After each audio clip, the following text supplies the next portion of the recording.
And now to see if everything works appropriately. Let's see here. All right.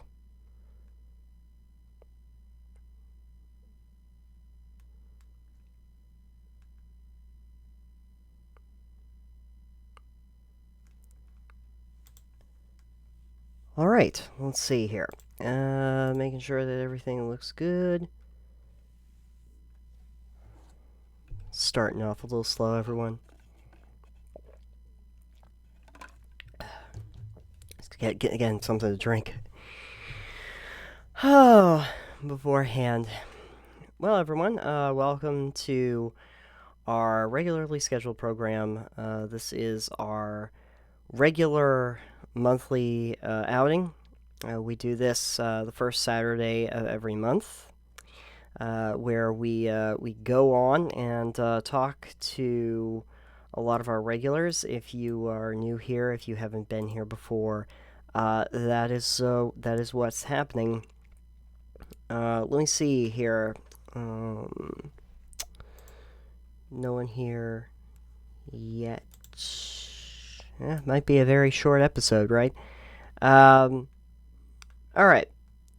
So, let's see. Some housekeeping business that we can get out of the way. Right now. I had a voice connection issue, apparently. Let's see. Is this a recording? Is that good? I guess the first thing is to see if this is actually working and recording. Okay, let's see here. Come on. I'm not sure if there's... Okay. I'm not sure if there were any kind of connection issues. We've had a little bit of a stormy day right now, so it is possible that we were having some connection recording issues. Okay, great. So I am going out live. Terrific. All right. Anyway, a couple pieces of, I guess, housekeeping news, in case anyone's listening to this later. If you did listen to the last episode, thanks, Larry. Anyway, for Larry and anybody else who might be listening to that episode, I went on a pretty big rant. That was actually not the only one that I went on this week. And just yesterday, so Friday, I went on a different kind of rant. It was actually one that I had recorded earlier. Recorded. Sorry. Recorded before we took our break. And so I had not gotten it edited or anything. And then we had unexpected stuff that happened, and so I had to. I couldn't do recording for a little while. I just wasn't. I wasn't there. I'm still trying to kind of work my way back to kind of get into the swing of things and get like really pumped, motivated to keep working on projects. So, so I'm sort of in that boat right now. Um, so doing that, um, it's it can be hard, especially if you've been doing something for a while. Sometimes you get a little bit burned out, and then when something real happens in like the real world, and circumstances just change, all of a sudden, you just kind of look and start reevaluating a lot of things. And so I guess that's kind of where I was at. Um, Trying to figure out like the new dichotomy here. I mean, it's not particularly bad, but it is what it is. So anyway, I went on not one but two rants this week. I think that that's probably two more rants than people are used to from me. Um, oh, DC is here. Hello. Hello, how are you? I'm good. How are Hmm. you? Lonely. I I start I started it and I'm kind of like going, I hope people are coming in. I don't know. I try I tried to let everybody know well in advance. I don't know. No, I was Well, just maybe they're off looking at fireworks. maybe there's late fireworks sometimes, right? Um, Yeah. yeah, no, I was just kind of musing while he was here by myself, just about that I went on two different rants, I guess, this week, and that's probably two more rants than people are used to. So that's new. I'm getting surly in my old age, apparently. You Uh, got to build up to the everyday rant. And yes, I got to build up to the everyday rant. Yeah, that's gonna be my next project. Like when I can start to like weed out which projects I actually work on a regular basis. There's just gonna be one that's just gonna be a daily rant. Just Nathan, just do a blog style thing, and it's just gonna be every day. It's just gonna be a Nathan rant, and you enjoy it. Most of them will probably not have any context, so that will be even more fun. But yeah. So hey, DC, how are you doing? I'm doing all right. All right. Going to Gen Con at the end of the month. So, I have heard of Gen Con. I've never been. Have you been before? yeah, I've been going about 2 years now. 2 years. Oh wow, that's neat. Is that kind of as crazy as I think it is? Uh, yes. Okay. Okay, I accept that answer. Um, Crazy. So, yeah, I mean, it gets like 60,000 some people there, and that's a lot. yeah, it's a lot to organize, I guess, but they do a pretty good job. So Yeah, yeah. Well, that's good. Yeah, wanted to get out there. Like Alex and I keep talking about it. If we ever have the resources and the time in order to do it, um, mostly just to see all the people that we normally talk to, and we figured, oh, that would be fun. But but then again, crowds. Me and crowds. Not a great mix. oh yeah, that's if you need a way to manage crowds and stuff, definitely take it with you. So Mm-hmm. Yeah, exactly. I have like a little portable sensory deprivation tank I'm gonna start carrying around with me. Just fits over your head. It's terrific.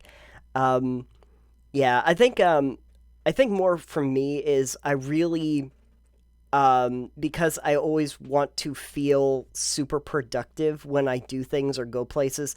I'd want to have a literal excuse that I had to go, like somebody would have to say that I had a thing that I specifically had to do, and I'd be like, "Oh, well, I got to do that, so I guess I got to go cuz I need to find a way to justify going places."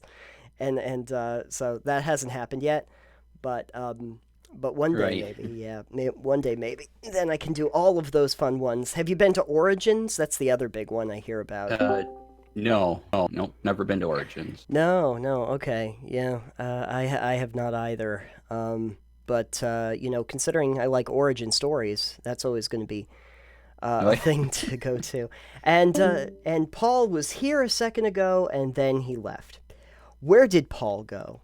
I don't know. He's he has left. He didn't know what was going on. Alrighty, I don't know. Uh, anything else happening in your world, sir? not too much. No. Yeah, I hear you, and Yeah, that's kind of nice. just yeah, just the regular schedule. A lot of stuff was off the past week for 4th of July, so I've had a kind of Oh, relaxing week. So oh yeah, the streaming schedule was probably pretty relaxed. So yeah. yeah, yeah, that's good. That's good. I was gonna ask people this week because I'm interested is what you are currently playing. Um, if you have anything that you're currently playing, because I'm interested in what everybody's uh, gaming habits are currently. Occasionally, I get around to the latest Dragon Quest 11, I think.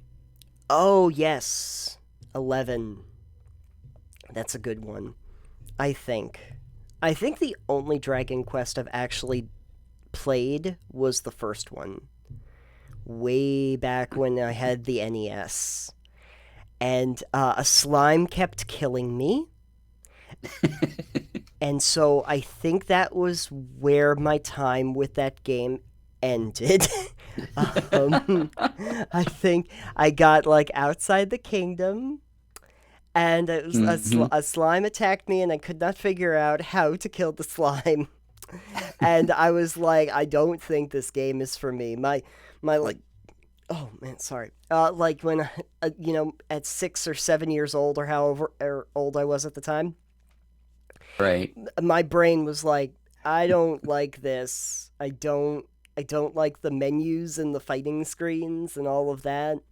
Now Uh, that's my jam. But like right. back then I could not handle that. That was not for me. Give me my Mario. I want to be able to push a button and jump all day long. Um, yeah, that was really my Yeah. thing. And Dragon Age, though, Oh, or sorry, Dragon Quest. Dragon Quest looks like it's gotten way more sophisticated over the years. yeah, I really like what they did with this one. This is the first one I've played in quite a long time. Mm. I think I played the first two and then nothing in Oh, okay. between. Yeah, so we're in the So, same boat. Yeah, yeah. Now, ever since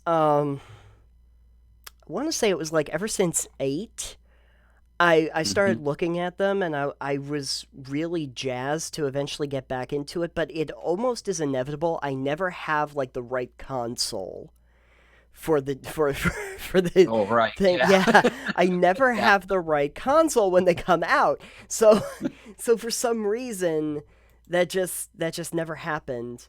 Did you see the thing that they were announcing? There's going to be a new Dragon Quest, but it's kind of a little Minecrafty.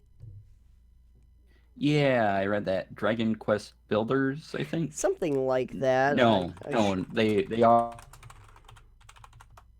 Ooh, let me I see. don't think it's Dragon Quest Builders. Actually, I think you may be right. Oh, well, there was Dragon Quest Builders in 2016. I think though that they're Builders 2. It's actually the sequel to Builders.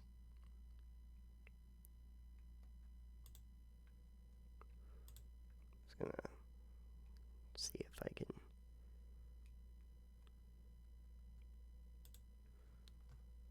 see here. All right, let's see if that connection works better. For some reason, it keeps coming in and out. I think Dragon Quest Builders 2 is what I'm looking Yeah, at. So, they had the I one a think few so. years ago. Yeah, they had a new trailer, so that's fun for people who like Minecraft and dragons. So basically everyone. this is Right. this is Alex. This is Alex in a nutshell. If he's not like first in line for this, I don't know what's wrong. PlayStation. Yeah, it's these come out for PlayStation. I don't have a PlayStation right now. Oh, I have a 3. I guess I could have always gotten builders for 3. I don't know. Now I'm just Yeah, I kind of got a like, PS4 on Black Friday because it was oh, cheaper than a Nintendo Switch at the time. oh wow, that is impressive. Yeah, I Yeah, think I think Nintendo's gonna kind of force me to buy a a Switch at some point, because they're just gonna put enough of their IPs on there that I need to play. They're close, and yeah. Plus, all the you can get all the like popular indie games on it now, and they're yeah, developing more of a portable system. And yeah, yeah, yeah. Well, yeah, that's the thing. You can get like my darling Stardew Valley on there now, and being able to like just take it on the go with you. Like I know that Stardew does like a mobile app already. You can play it on like iOS and Android, but I like the idea of having like the actual Switch in my hand Hmm. and making that a thing. So I mean, like that would definitely be a big deal. But for me, my biggest thing is like, okay, so there's already a Zelda game that was apparently excellent with Breath of the Wild, and then there's going to be a sequel. There's going to be another Metroid Prime, and Retro Studios is doing it. So like, how can I not? Oh, nice. Yeah, Yeah. yeah. I think it's funny because they said that they were going to go back to doing Metroid Prime. And if you remember the story of the original Metroid Prime series, it was they had another studio that was working on it, and they were trying to do it in like a third person perspective, and Hmm. it wasn't working. So Shigeru Miyamoto actually looked at it, and they were and he said, "Okay, this is just not working. We are going to scrap this, and a different studio is taking over." And the studio that they had take over was Retro. So Retro Studios then got it in their hands. They said, "Oh yeah, no, this is going to be a straight first person, and then it's going to go to third person when Samus rolls into a ball." And that's how we're going to develop it. So it's going to kind of have like first person shooter controls for the majority of the game.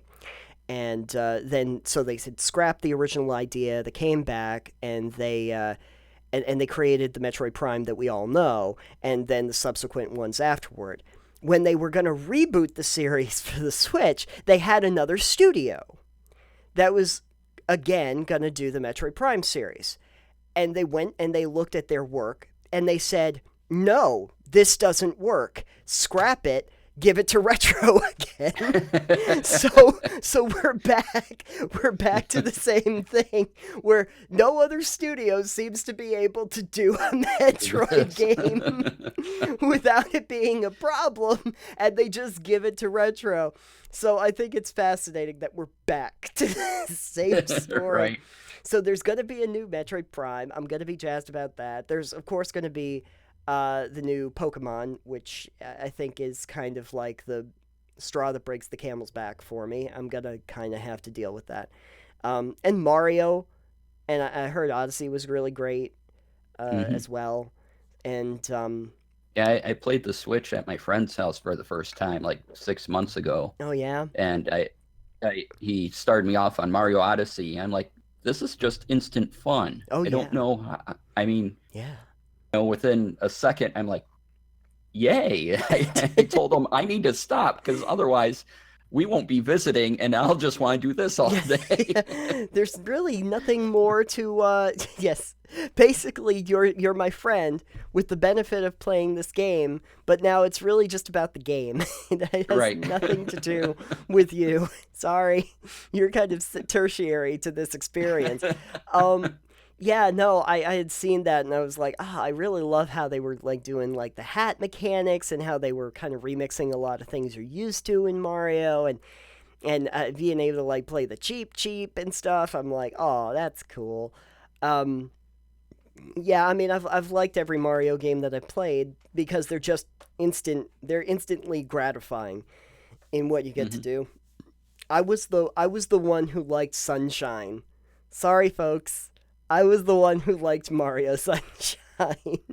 Oh yeah, that was fun too. It was fun. You got to clean up gunk all over the island, and the Yeah. little the locals would like dance around because they were so happy you were cleaning up the island.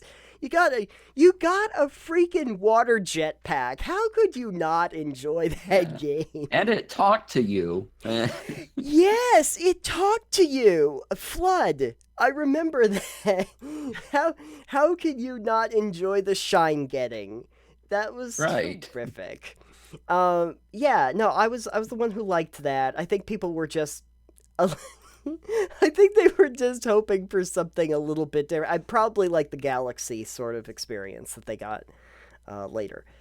But I don't know. I mean, uh, Mario 64 is great, but then you start thinking like, man, if he had that jetpack, things would have gone Right. over so much better for him. I don't know. But yeah, so they've got all of those titles on there now, and they're all exclusives. And so I know that inside the next year or so, it's going to be real hard not to pick one up. So, Yeah, yeah, and like I talked about before, for me, especially with Animal Crossing coming out, so yeah, that got yeah, delayed a little bit. That got pushed back till the beginning of next year, I want to say. They had to push it back a teeny bit, if I remember correctly. I can find out. New Leaf. Yeah. Um I believe that it was it New Leaf, or am I thinking about something else? No, that's 3DS. What am I thinking? Nathan, that's something that's already out. Silly Nathan. Um oh, New Horizons. That's what it was.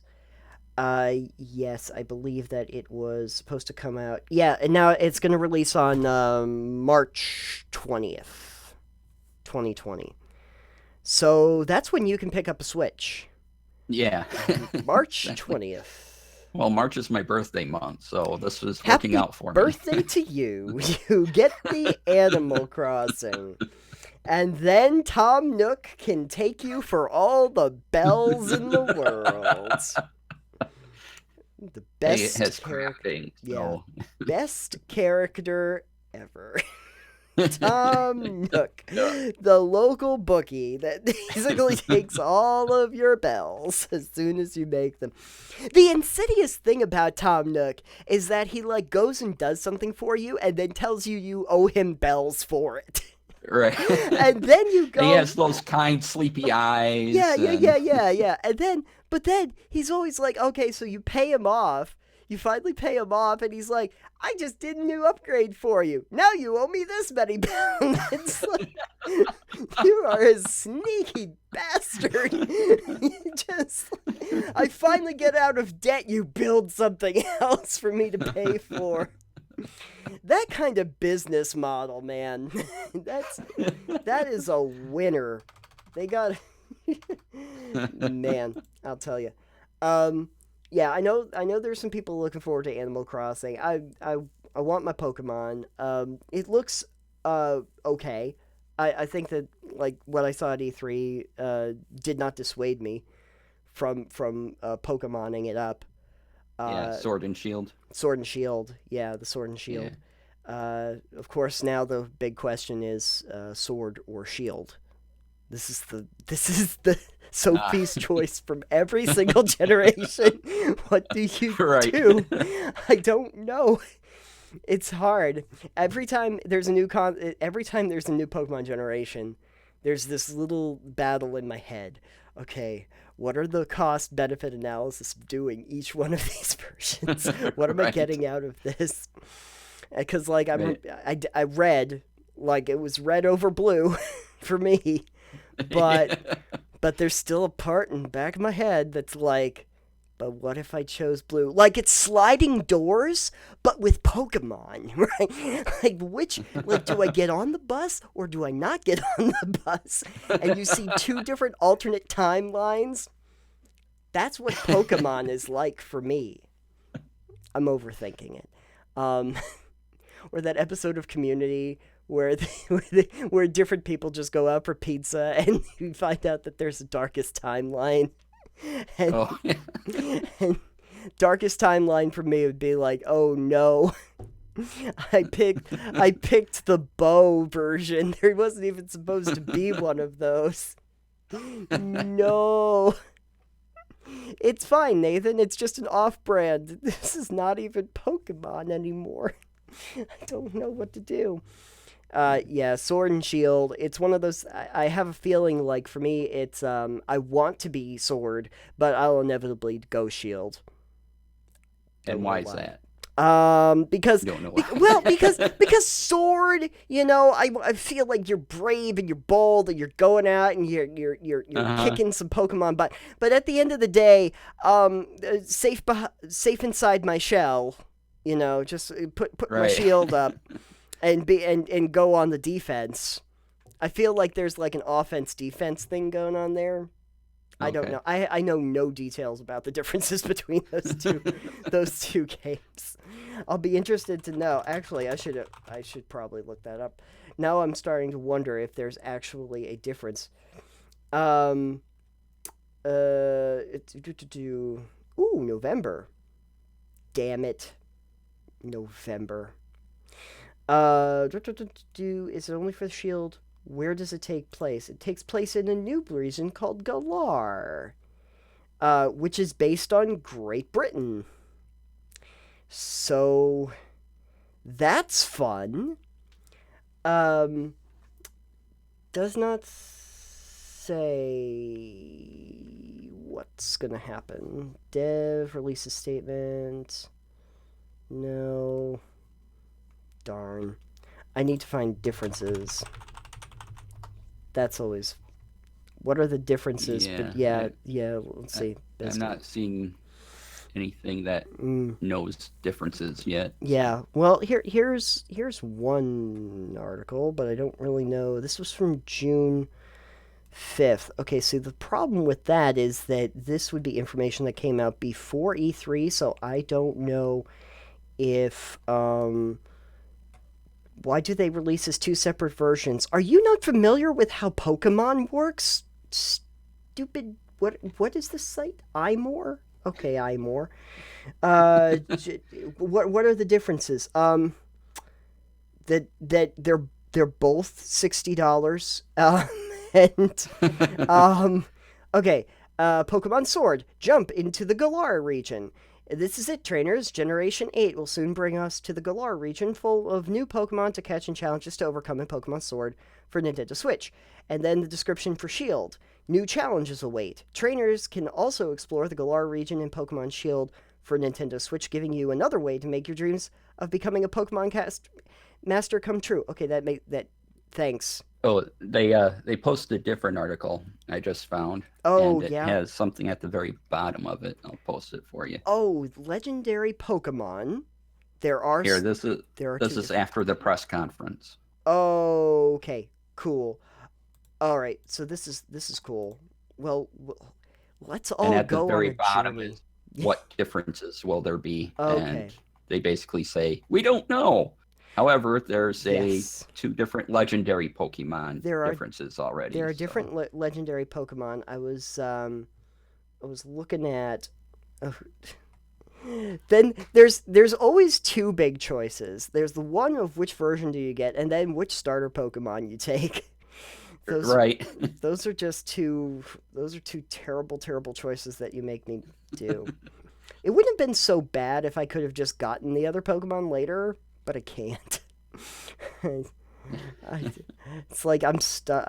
I got my Bulbasaur because of course I have my Bulbasaur, but then yeah. but you're saying I can't pick up a Squirtle and a Charmander later? No, no. Um, yeah. What I did see. Oh my god. Oh my god. That's a huge Pokemon. No. Oh, multiplayer raids. Yeah, that's gonna be a thing. Yay. Um. Okay. Yeah, something I did see. I at least saw these lovely legendary Pokemon. So we Zacian and Zamazenta. Somebody really was into Z's that day. I right. really. I mean. Oh. But if you look at it, I'll let me see if I can take a screenshot here. I'll put it into the chat so you can see, because I'm noticing something about this that's very interesting. And I say very interesting. No one's gonna care. Let's see. If I can only find that. Yeah, I bet I can just yeah. Come on. So we have these two Pokemon, and we've got, come on, where is it? It's right here, isn't it? Okay, here we go. So now we can analyze this. Legendary Pokemon. Here we go. Okay, so if you look, you'll notice that the one for the sword version literally carries a sword. And the one for the shield version has a body of like a shield. Like a shield, yeah. All right. Well, that's not too on the nose. Like, wow. Okay then. We were really. And they look kind of the same. Their faces are sort of similar. Um, Oh, the yeah. sword is in the mouth. Yeah, the Okay, I sword did is. see that. Yeah, you literally just carrying the sword. And their How do face. you fight like that? Oh, well, it doesn't Um, matter. It's Pokemon, it so. doesn't matter. Well, you say that, but then if you think about it, Dark Souls, I remember that there was a wolf, and it had like a sword in its mouth, and it would uh, swing it around all over the place, and people loved that wolf. So it's like I don't know, it's not supposed to be like practical. A lot of right, things, right. yeah. But then again, if somebody was saying one time about how we're used to from like role playing games and stuff like that, like Dungeons and Dragons and all that. We're used to like leather armor as a concept, Hmm. but in practice, they really wouldn't have had much for leather armor. It would have just been kind of way too costly and also difficult to make when they could just slap on some chainmail or a breastplate. Um, it it Yeah, it yeah. really like I there really weren't that many cases, if any, if I remember, of where like leather was a thing that they used because it was just I kind of understand that. Like, if you consider the amount of resources and time and effort that they would have to go into making leather armor, it was Oh, actually like yeah. it was actually a lot cheaper if you just made them out of Middle. metal. Yeah. You just make a metal thing. And yeah. Yeah, I mean, don't get me wrong. I see people go, well, this isn't, a role-playing game. Well, this isn't how this weapon really works. I'm like, it's a role-playing game. They have to do stuff just to make a mechanic Right. work and balance. And, Right. Right. Right. it's Right. not going to reflect reality in Yeah. that way. So, Yeah. yeah. I mean Yeah, no, I totally get that. yeah. And, Yeah. I mean but the yeah. news flash is that also in real life magic isn't a thing. And Yeah. and also Right. dragons, that's not real. And spirit armor, not like there's a lot of things that we could gripe aren't like a real thing that we wish was, but you know. But yeah, no, I thought that it was interesting just because leather armor is just one of those things where you kind of think to yourself that that could have been a thing, and then when you realize Hmm. it's not, you're like, oh, Oh. I feel sad now. But I get that. If you're looking for light armament, you could do it better with like padding, like a kind of padded armor or a cloth. And if you were looking for something that actually protected you from like the sword blows and stuff, you pretty much just go straight to metal. Um, you know, it would just be faster and more convenient. But but then again, a Pokemon that is a literal shield does seem like a big advantage. Yeah, he Um, just has to stand there and like, okay. yeah, just here we go. Enjoy. Yeah, yeah. The sword in the mouth.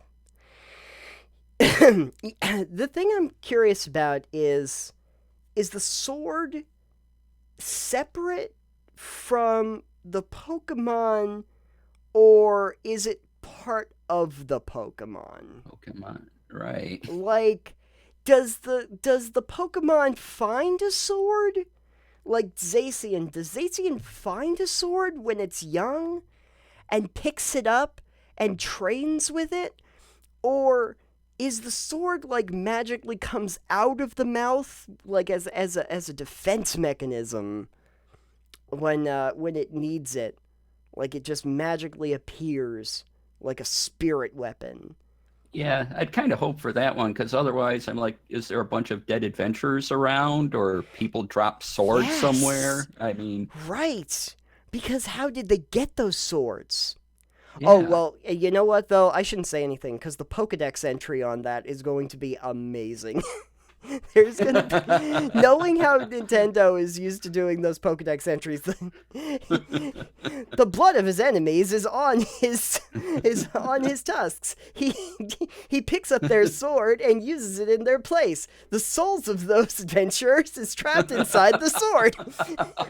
You can still hear them cry at night. There's the Zacian entry, everybody. This is the darkest Pokemon.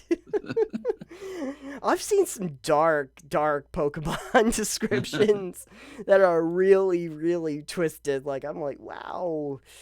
I mean, I know that, like, sometimes when I've always seen that thing where they're like, in order to really capture, especially when you wouldn't think that this is normal, but like when you gear something towards like children, there's this, if you have an element of something that's kind of dark in it, it really grabs hold of them.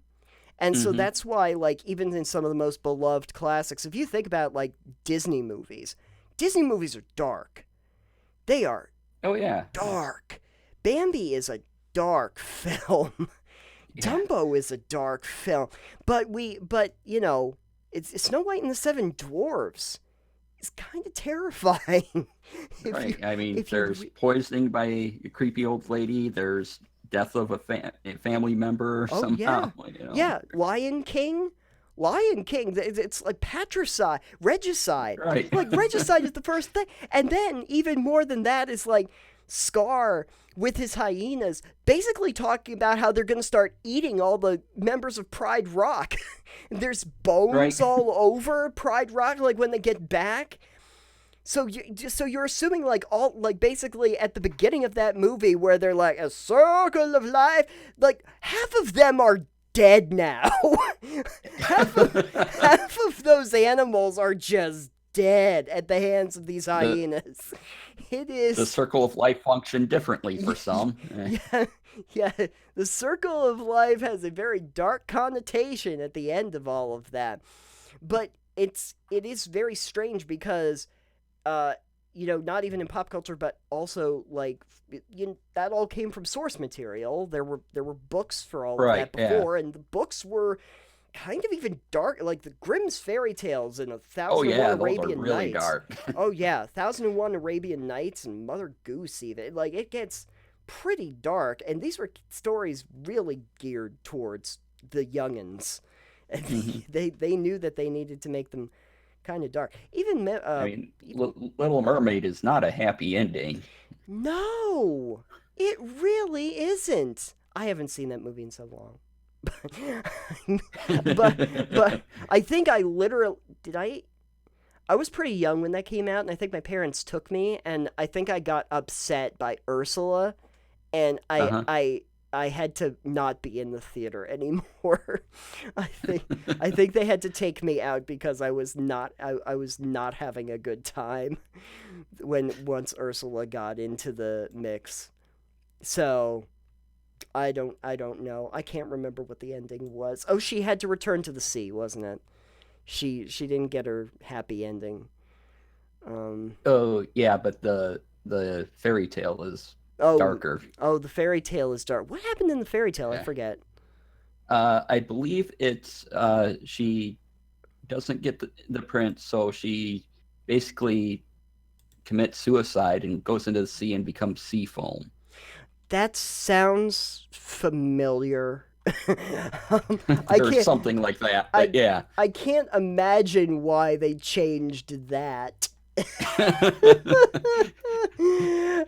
Yeah, so it's very dark. Oh my goodness, yes.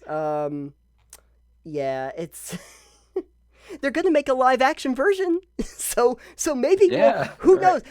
I'm going to guess it will be the most optimistic ending of all of them. I'm calling it now. I'm just going to say because like even when they do a lot of the remakes now, for a lot of their things, I feel like there's definitely a happier ending that they're putting on the live action versions than the original cartoons. So I haven't seen any of the live action things yet. I saw the Jungle Book, and the Jungle Book is a little bit ominous. There's a little bit of an ominous tone to it. and I don't really remember that being in the cartoon. But it's also it's surprisingly like light and fun. Um, Hmm. I guess people liked Aladdin. I don't know if Aladdin's all that dark. In the new version, Dumbo seemed like they. I haven't seen the new one, but from what I've heard, they some of it is kind of glossed over in terms of kind of um the bad parts. I'm trying to think. Although they did apparently have like one mustache twirling kind of villain who just wanted to like sell Jumbo off to like just hated Jumbo and wanted Jumbo to die like for no apparent reason. And then maybe the live action versions are more dark than the cartoon. Whoa, that's scary. Yeah. That's scary if that's going to be the case. Um, might also And depend on who does it. Yeah. yeah, Um, the original Super Mario Brothers had something to me as a kid that was pretty dark in it, mm, and I think it just got glossed over. And oh yeah. it's in the instruction manual, Oh, okay. and it's basically, and I just found a copy. I pulled it up, but it's let me post it to chat real quick. Sure. Um, so it says in the object of the game description that the basically the when the Koopa invaded, the mushroom people were turned into stones, bricks, and even field horsehair plants, right? And Damn. so, and then Okay. it says the only one who can undo the magic spell on the mushroom people and return them to their normal selves is Princess Toadstool. So Mm, the spell can be undone, but you're going around smashing all these bricks to dust with mm-hmm. your head. And Mm-hmm. these are people that cannot come back. Yeah. Yeah. Yeah. Mushroom shooter. So bricks and. Oh yeah. So. So when I'm smashing bricks, I'm smashing the residents of the Mushroom Kingdom. that Um. that that was always my takeaway. Yeah. Yeah. Um. Great. So. Soylent Brick is people. Right. Wow. Um, and I love how they end on, "You are Mario. It's up to you to save the mushroom people from the black magic of the Koopa." No, you're killing them. You're Right. killing them with your brick bouncing. Your brick smashing is killing them. Don't do that. And who was in charge of the black magic? Was that the Koopas, or did the Koopas come later? And it Uh, no, the first sentence up above there is Koopa, a tribe of turtles famous for their black magic. oh, So apparently okay. they had it And already, and oh, okay. yeah, Okay. But now, for all I know, they were like, hey, you know what? These mushroom people are going to destroy. They were probably like Thanos planning, right? The mushroom people right. are going to be self-destructive. Because have you ever seen Toad? If he's any representation of the mushroom people, they had no chance. So the Koopas come in and they're like, these people are screwed. You know what we're going to have to do? We're going to have to turn them into bricks. We're gonna. We did it because we had to. It's what we had to do. And now, oh, see, this is an interesting theory. Now, the reason why they're trying to stop Mario is because they're worried that he's gonna go around smashing all those bricks because they seem to really be enjoying that. We got to stop Mario from killing off the mushroom people. So really, Mario was the villain the entire time. I'm surprised Matt Pat hasn't done a game theory on this yet. Sending it to Matt Pat. Here's a theory: Mario's evil. He's probably done it. I don't know. Right. Um, yeah. Yeah, so that was one of those things as a kid because I always read the instruction booklets that came with the original Nintendo games, Yeah. Yeah. and Yeah. I know not many people did, but I always did, and Yeah. that was one of the things that just stuck with me since '85 whenever it came Yeah. out. Yeah. Yeah. Copyright 85. Yeah. Well, the instruction booklets are really a lost art. You know, Hmm. they're just glossed over now. You get them. I know for a fact because like sometimes I'll see them when I get a physical copy of a game. Oh my god, physical copies of games. But I do Right. occasionally I do get them and it's like, yeah, they still like have booklets in there. Do you ever look at them? No, but it's nice to know that they're there. Uh, and once in a while, I'm trying to think the last one that I saw that did this. Was it Fallout 4? It might have been Fallout 4. It's probably something from Bethesda. But one of the things that they used to do in their games was, along with the instruction book, inside the physical copy, they would make a version of the map for the game. And so you could fold out the map itself so that Hmm. you could like look at all of the locations and stuff. Oh So yeah, so yeah. I think they did it in Skyrim. I'm pretty sure they did in Skyrim. I'll have to go and look at my copy. But that they would just roll that out. So it's kind of funny because when people would sit there and kind of go like I don't even know where anything is. It's like, well they did give you a physical map. Did you look at the physical Right. map? Once in a while. Oh, and I think Witcher 3 did. A lot of the ones that like have those really large open worlds, those really epic RPGs, Hmm. a lot of times they will have a physical representation of the map that you can actually look at. Yeah, Um, some Steam versions give you a digital download option for yeah, maps and soundtracks and things like that. the thing that was interesting, I was looking because I had mentioned there was a not Steam sale, but on GOG they had they had a big sale for Fourth of July that I think ends on like Monday. Um, one of the things that they were selling, they had really deep discounts on a lot of Spiderweb Software stuff, and something that you can get a Vernum 3. Actually, the well, kind of the second, kind of the third version. But regardless, something that they still do is you can also buy the hint book, and they actually built like a hint book with maps and guides of like all the areas. And I remember back when I back when I got the original Avernum, and it was demoware, and you had to send your money out to Seattle, and they had to like they sent you a copy of the disc that would unlock the full game because the shareware demon won't let you pass this point in the game. um there was a thing where there was like there was on the disc was like a hint book, and you could open it up and it would give you maps to all of the different areas and what was there if you wanted it. But you it was like something extra that you paid for. um and I was like, oh man, that takes me back, but it's nice that they at least offer it.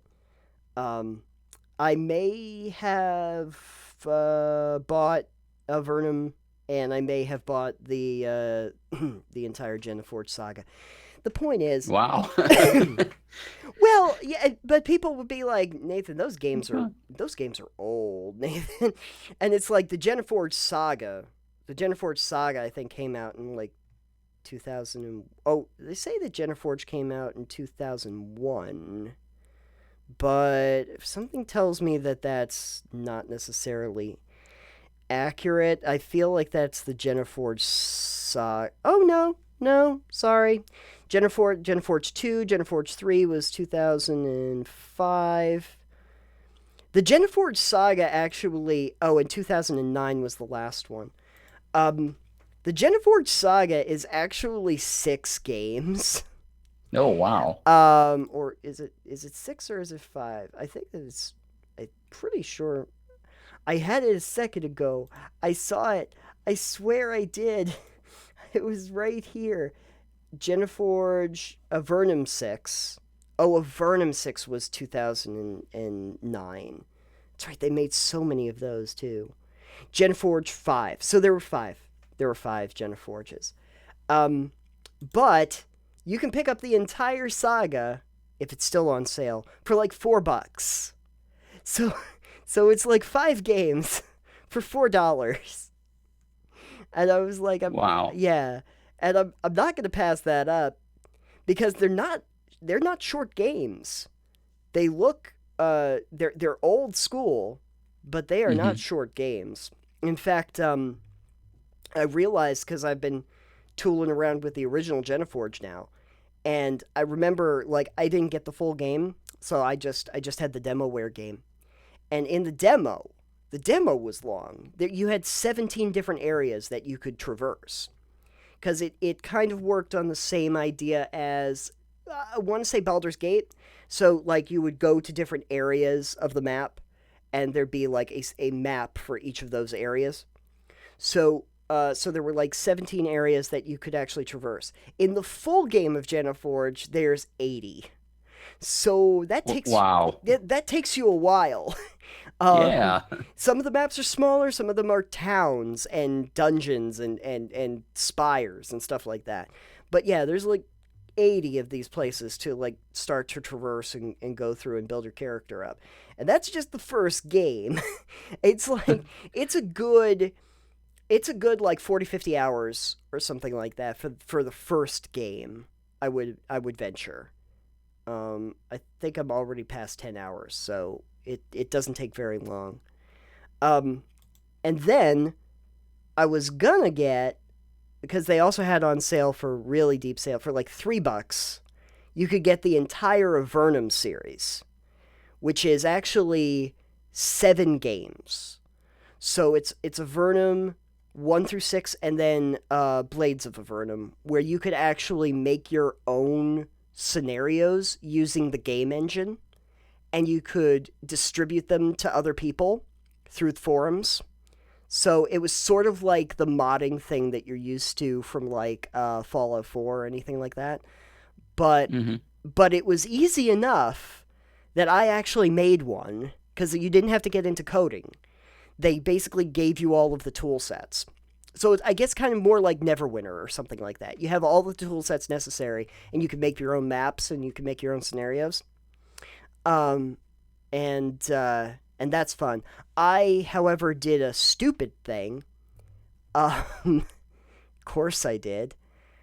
I thought it would What? be. I thought it would be really fun to Uh-huh. to make a monster that could summon itself. Um, Okay. yeah. Uh, I think I This had. sounds like an infinite monster problem. Yeah, it kind of becomes one because I think I created like the dervish. I think I had like the whirling dervish that I made, and it was a massive. It was like a pretty strong fighter, but there was a 50% chance that on its turn it could summon another whirling dervish, and I thought, how much fun is that, right? Right, right. And then I was testing it, and it is fun. It is not easy. And I have my adventuring party, and it was actually Blades of Exile at the time. So I'm playing that, and before you know it, my 3 or 4 dervishes that I've put up there in the encounter are like 40. and, and I'm like, well, I really need crowd control magic in order to make this work now. But you can do it. You can do it. It's just not easy at all. You have to have like a high level adventure party in order to do it. Um, but that was fun. Yeah, so Avernum, the one problem is I couldn't get it because I realized that it actually is now so old. The older version of Avernum, the first, well, the second, it started as Exile. This is where I get really geeky about Spiderweb Software. But there was a series called Exile way back when, Uh-huh. and it was a top down view. So think of like original Legend of Zelda. It's that kind of viewpoint, or Okay. actually really more like Dragon Quest, the original Dragon Quests. You know, you have the map and it's top down, and your little character moves around. And then you would get into little battles, and there's a little battle arena with your characters and stuff like that. Very very classic kind of Ultima style game. And they made like 3 or 4 of those, and then they made Blades of Exile. when they, and I say they, it's like one dude named Jeff Fogel, basically made all of these games. Right. Like 22 games. Oh, wow. He basically made in his basement in Seattle. um, and still does. Still does. He just kickstarted Queen's Wish last year, which I didn't even know about until I started looking into it. Um, but he had some new tech basically, and this like new game engine stuff you can use. And he said, the Exile series was good, but it would be really great if we kind of used it in more of like a 2.5 style graphic setting.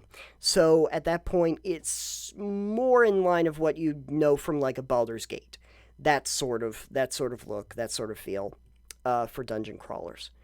Or more recently, I would say it's similar to like Pillars of Eternity or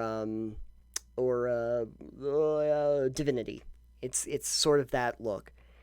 Um, doesn't look quite as good, but yeah.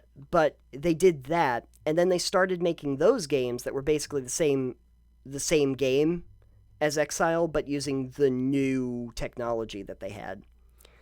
So that was Avernum, and then more recently, actually in 2011, they started making another version of Avernum, which again is the same game, but with the benefit of all the new technology that they have available today.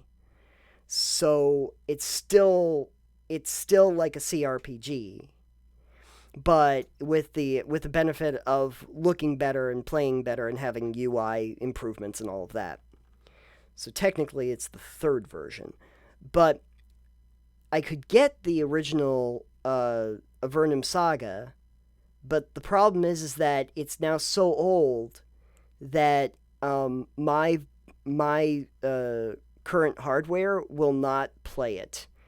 It's not built to run on High Sierra. Right. So literally my system would not allow me to play it. It's too old to actually play. Um but yeah, but it got me so jazzed cuz I was like that just took me back. It was just one of those games that got me thinking back to playing on my old Power Mac and how much fun it was to be in that kind of space. Um, but they did cool things like a Vernum had like three different kinds of win conditions. So the storyline was that you were either political dissidents or undesirables or criminals or something that the Empire didn't like. And Hmm. so, in order to get rid of you, basically, they would stick you in this underground world that they called Avernum. And they basically they shut the doors, they lock the doors after you're in there, and they figure that you're pretty much just gonna either die because there's a bunch of monsters, or you're gonna starve, or you're gonna get super depressed, or you're gonna drown in the underground lakes. Something's gonna happen to you, and they just keep shoving anybody that they didn't like in this underground world. But of course, life finds a way, so they actually started to build cities underground. So when you and your party get stranded there, you actually have a few different main quest lines that you can complete. And the idea was that you could complete any one of these three and you'd win. Or if you wanted to, you could be ambitious and try to complete all three. And so the three things that you could do were you could either find safety. So you're trying to find a place inside of Avernum that's free of all of the monsters. It's basically like find the promised land in an underground hellscape. Um, there's there's one where you can try to escape, so like actually just get back to the surface, and then there was another one where you could seek revenge on the Emperor for having locked you down there. And so all of those were possibilities. Um, and of course, you want to do all three. It's like a natural thing. Right. Uh, Yeah. but I mean, how can you not take revenge on the Emperor? Um, but then they kind of kept that going, and the neat thing was when they got to the third iteration, where you actually are above ground. Like the finally, like in the second one, you end up fighting a war with the Emperor because they didn't like how you killed the Emperor the first game. They had a problem. So you fight a war, and so then one of the win conditions is like winning the war and all of that, and learning about an alien species that's underneath. Very cool stuff. But then in the third one, you actually get the ability to like start finding a place for the Avernum Avernites to live above on the surface. But there's a bunch of monster hordes that are out there now, wandering around, and that was like the first game where I realized that it wasn't just my actions that had consequences, it was my inactions. Because if you go to a town, and this happened to me, you go to a town and they're like, wow, we got a real problem with slimes in this town. They're coming over like the north wall, and they're eating our farms up. Man, somebody's got to do something about that. You can like try to figure out where the slimes are coming from and kill the main slime and everything like that. Or you can say, yeah, I'll get to that. I got a bunch of things on the job board I got to take care of first. And if you wait long enough, you come back, yeah, the slimes have taken over the town. Oh wow. And the people are gone, either dead or they fled, or the walls are broken down. Like it like slowly but surely, like people will start leaving the town, and buildings up toward where the infection is start to break down, the walls break down, and slimes are now in the village. And if you leave it long enough, basically like no one's left and you failed That them. that's Yeah. Yeah. that's pretty cool. Yeah, I thought that it's really neat. Um, the thing I liked about Jenniforge, though, which is the reason why I wanted to get it, was in Jenniforge you get to be a shaper, and Hmm. basically you get to be like a conjurer guy, and you have this whole bar where you can basically expend points to build a variety of monsters, and then try to upgrade their stats and such, and you can just kind of like manifest them. So one of the first things you learn how to do is make this little like, it's called a Fiora, but kind of looks like a little red raptor dude, and so you can make one of those. But if you start to get enough points, you can say, well, do I want to make like a really powerful version of this? Or do I want to have like my little raptor squad and try to make a few of them and have them go off and fight for me?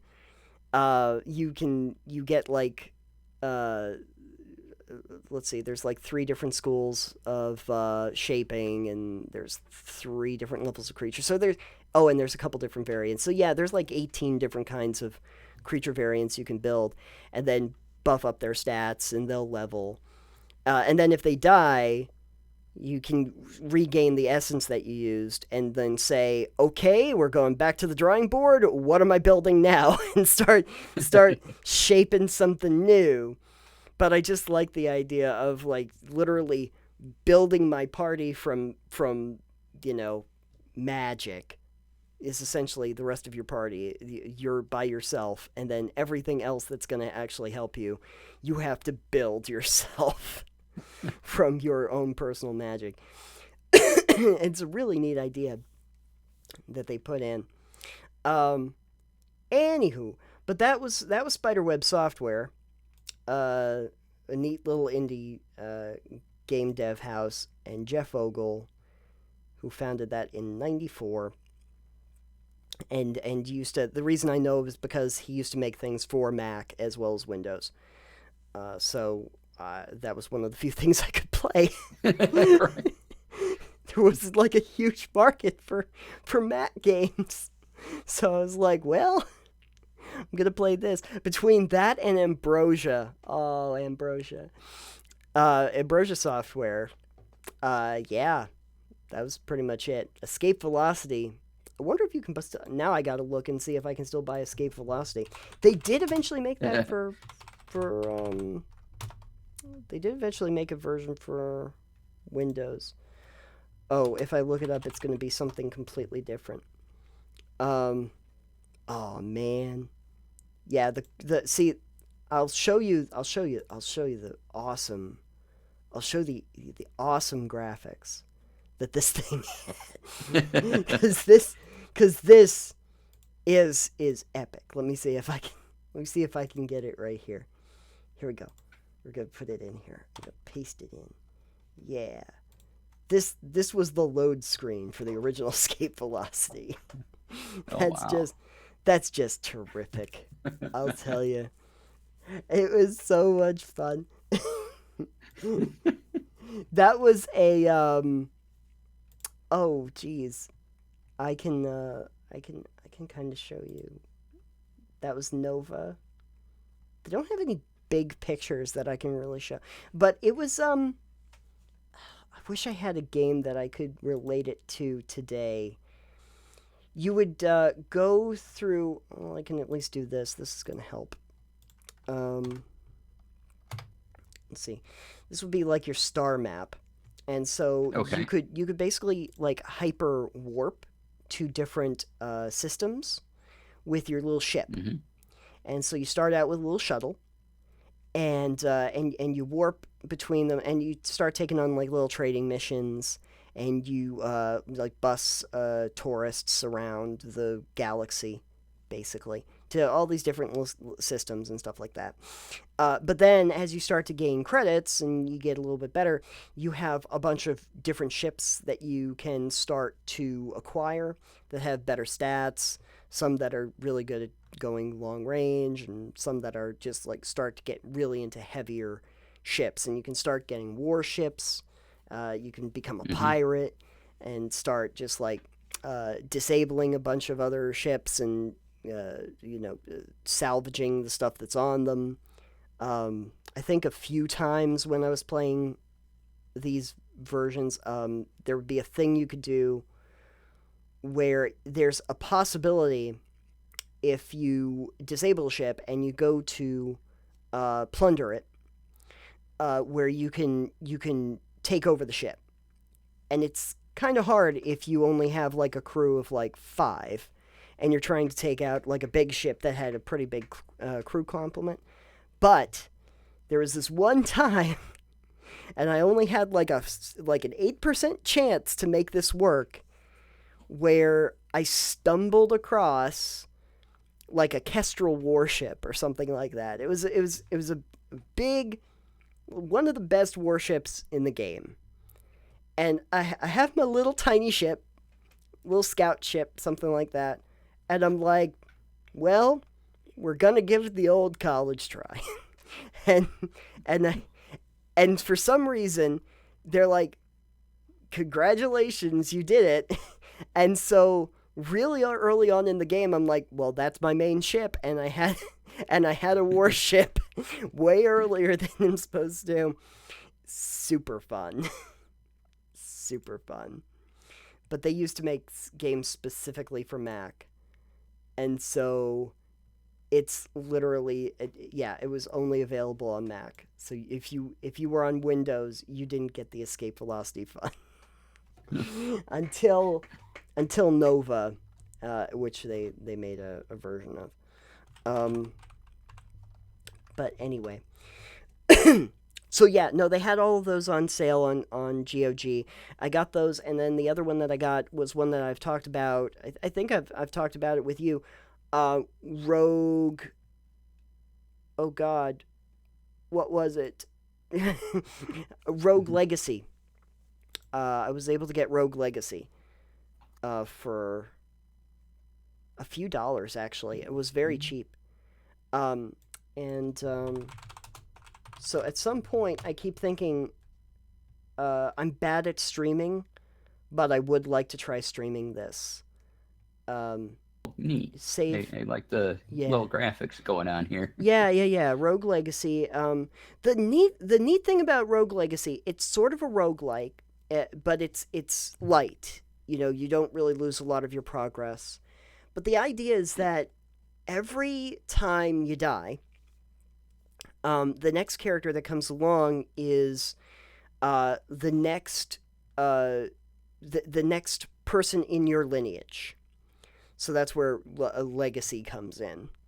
So Okay. so basically, the next one that comes along after you die is your child, and your child is going to learn from the things that you had done previously, and like that fact that you had started building up your castle and everything like that. But there's some neat stuff where every single character that comes along can potentially have some really unique traits. So if your character, for instance, is colorblind, suddenly the Mm-hmm. entire game is in black and white. If your character has like ADHD, you can be just hyperactive. Suddenly you run really fast. If your if your character has dwarfism, you can actually fit into smaller spaces than another character would be able to. And it's just really interesting that like at the start of each legacy, I guess you get to choose between two different potential children that are going to be your offspring, and these Mm-hmm. traits like keep carrying over.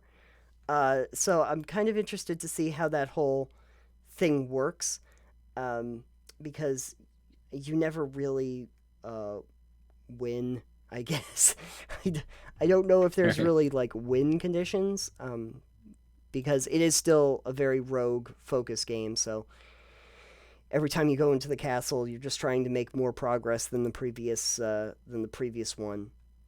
Um, but the thing that makes it a light version rather than a real rogue style game is that um, as you progress, you can keep leveling up like your castle and give yourself new bonuses and benefits and stuff, and those keep carrying over afterward. So it becomes increasingly easier for your new characters to pick up your father's sword and all of the old equipment, Mm-hmm. and gain all the benefits of your house as you go through one run after another. Um, I only worry that I'm gonna get real attached to like one character, and then they're gonna die and they're gonna be gone. And then the next one, it's like, well, you weren't as good as your dad was, but okay. It's like, it's gonna be that kind of a day. Um, So yeah, then you keep going down the line, finding another character you really like again. yeah. I will post. This is just to give people an idea here. This is what the castle looks like for the upgrade system in Rogue Legacy. But anyway, yeah, I did get this on GOG, and it's normally like a $15 game, and it was like 80% off. And I was like, well, I guess now's as good a time as any to buy it. Right. I guess there's no excuse for me now. I'm gonna get this. Um, so yeah, I'm looking at possibly doing this. I don't know when, and I don't know in what capacity, but I mean, it would be interesting. I think though, if I do it, I will try to at least stream it so that I have a record that I played it, if nothing else. Uh, yeah, these old school games are fun for me, so I like them. As the modern gaming market gets increasingly bewildering. Right. uh, Speaking of which, I should ask if you saw anything from E3, and if there was anything that really piqued your interest for that conference. Uh, let's see here. I'm going to refresh my memory on stuff a moment. Mm, Other than from the when we did the pre E3 show, right, right. there was that one title I can't remember the name of right now. Oh, yeah, the one Um, that we were all kind of interested in. Was it Onanaki? yeah, yeah, Onanaki. something like that. Yeah. Yeah, Onanaki. Um, Yeah, I think that they still had a trailer, and it is going to be out on the Switch and on the PlayStation 4 and on Windows. Okay, so they're coming out on those. That's good. Yeah, no, that still looks good. Um, it Yeah, still looks I think impressive. out of E3, I really like Nintendo's conference. Mm, yeah. Their announcement, I mean, Luigi's Mansion 3, the new Breath of the Wild 2, Guigi. Pokemon, Animal Crossing, Yeah, Pokemon, yeah. Link's Awakening remake, and Mm-hmm. Yeah. I just I think the thing that made me lose my stuff was when the Banjo Kazooie thing came out. uh-huh. Man, I was just there's a whole thing. If I can find it, I will link to it. There is a whole compilation that they do of gamers reacting to the news that Banjo Kazooie is going to be in Super Smash Brothers, and it's pretty great. um, uh, because you can tell just like uh, how how excited everybody was that oh my god Yeah. I can't believe. Oh yeah, is this it? I bet this is it. I will just check. Yeah, no, it's real impressive how they were able to really make that happen. Yeah, this is the one. Mhm. I'll link to it.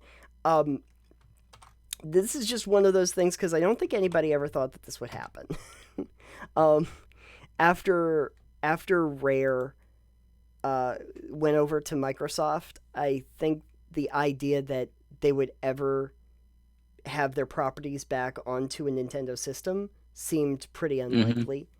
And so yeah, so the idea that suddenly, hey, guess what, folks, it's coming in, um, is a huge deal, and they were right. I Yeah. mean, they do look good. Like a lot of them were saying, "Oh my god, they look so good," and it's like, yeah, yeah, they really do. They did a nice job with their character models and everything. It's very exciting.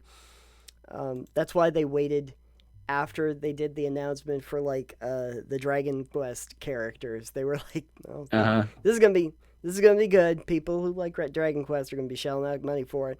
Oh, by the way, Banjo Kazooie.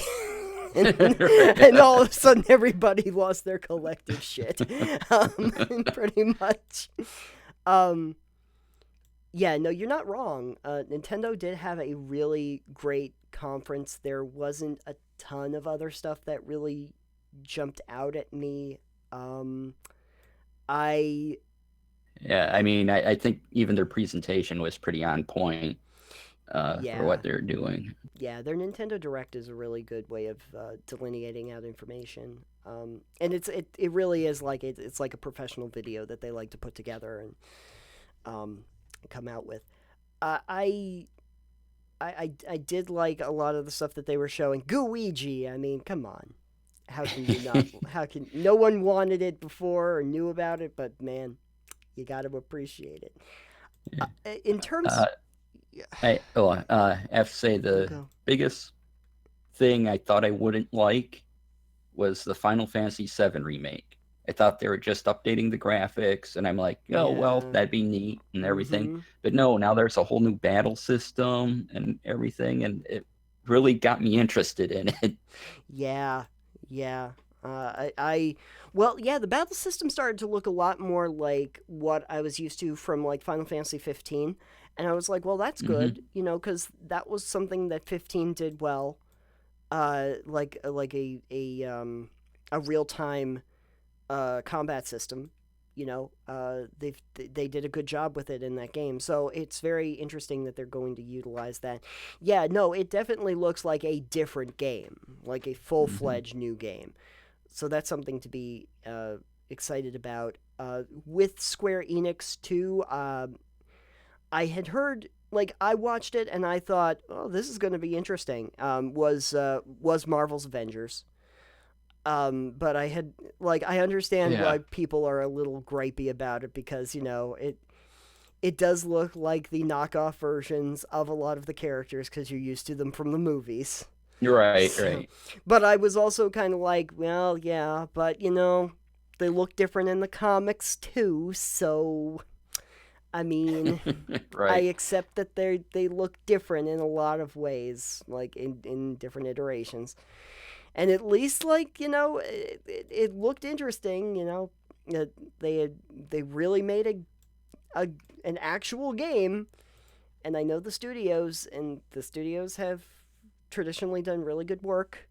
Um, good work on stories, good work on gameplay. They came out and they were very straightforward by saying, "Look, we're not going to do loot boxes. We're not going to do microtransactions, stuff like that. We're not going to do pay to win models. Nothing like that." Want to make everybody very clear on the fact that we're not pulling that. And immediately I was like, all right, I'll give you the benefit of the doubt. I'm okay if it doesn't really look like Robert Downey Jr. Right. If you can deliver on, I guess it's fine. Crystal Yeah, Dynamics. you know, did you make a game fun? And Oh, yeah. y- you know, No. as long as it's fluid and fun, what's the difference, right? Yeah, yeah. Well, I don't know if you had caught the thing that I was probably going to end up being a whole other rant, which which I just like no no no no. Too many people have already have already touched on it before. Was what happened with EA in front of the EU Council, where they were talking about loot boxes and how it was potentially gambling, and they had a representative from EA, and she came out like they were saying, like, loot boxes, but it's kind of like gambling, right? And the representative for Oh yeah. EA the representative for EA is like, well, you should know that at EA we actually don't call them loot boxes, we call them surprise mechanics. Yeah. Because like, when you get a Kinder Egg or something and you don't know what's inside, like,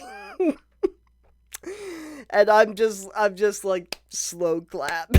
Yeah. It's wow, wow, that is impressive dancing right there. Surprise! This costs $24. Yeah. Surprise, you paid full price for a game that you thought was a complete game, but isn't. Aren't you happy now? You get to pay even more. I thought I was watching the thing where Jim Sterling like ripped that to shreds, and he's like, obviously this is false equivalency. No Kinder Egg asks you to pay $60 before you can start opening the Kinder Eggs. That's ridiculous. That's ridiculous. It's something completely irrelevant to the whole thing. And what it makes me start thinking about is, like, they had that whole thing where they wanted to get so much credit that, like, they were doing Jedi Fallen Order and they weren't going to have loot boxes in it. And now Uh-huh. all I can think is, so does that mean that you're just rebranded it and there's going to be surprise mechanics in Fallen Jedi? But technically they're not loot boxes. Oh Okay. wow. Yeah, I'm looking back over some of what they said, and oh, this also blows my mind. They're talking about games being addictive, and Yeah. we don't think our game is addictive. Director of Marketing Matthew Weisinger Mm-hmm. said, "I think the use of the term addiction unfortunately masks the passion that our players have and the joy they get from our game." What? Bullshit. Y- I'm just like, the thing about it is that no, what it's masking is that they want to make a profit margin. Yeah. Like, that's what it's masking.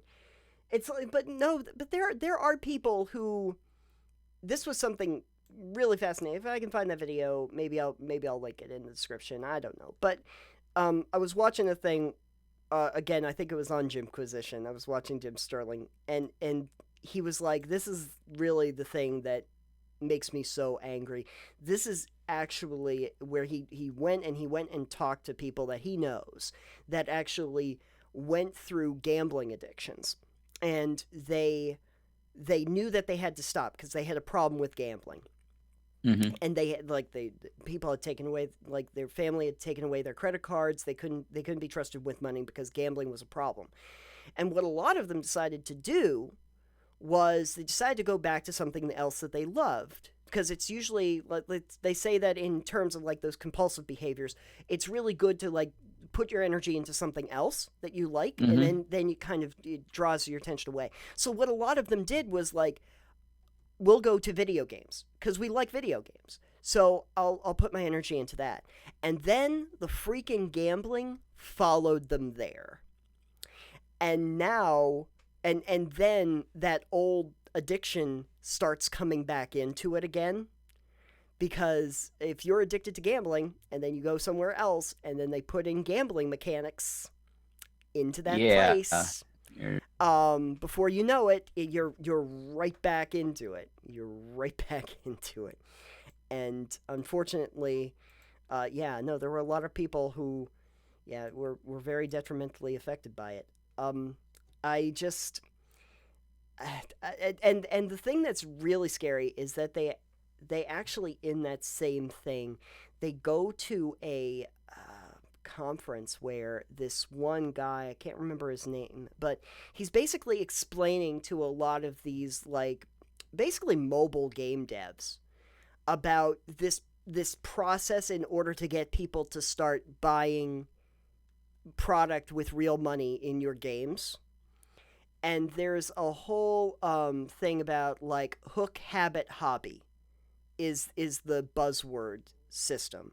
So you start by hooking people in, and mhm. then you make it a habit that they go into your game every day, that there's just stuff that they do, and eventually it becomes a hobby where that is like part of their normal routine, and so it doesn't feel weird that you start spending money on it. And when he starts talking about all of the tactics that they use, like the nibbles, where it's like, here, like, this is like $1, this is a deal too good to even pass up. You're basically implanting this idea in people's heads about how it's okay to spend money on this game.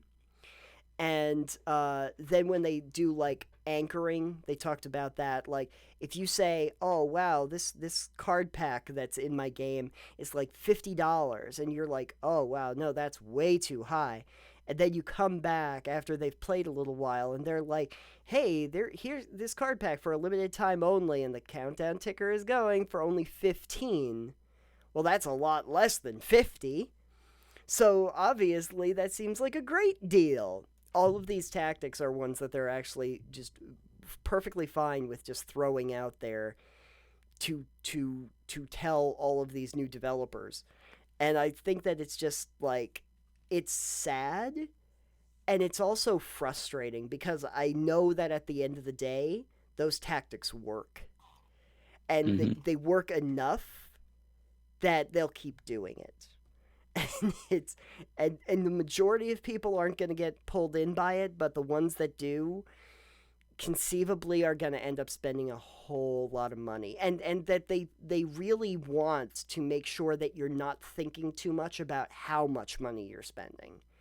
That was the other thing that they were getting down, is like, you don't want to have analytical brain thinking, so they actually model their payment systems on amounts that are not going to trigger that part, that it's just like instantaneous, that you don't even think about that being money that you spend, so that you can start really getting into the habit, and then before you know it, you've spent X number of dollars and you only planned on spending like two.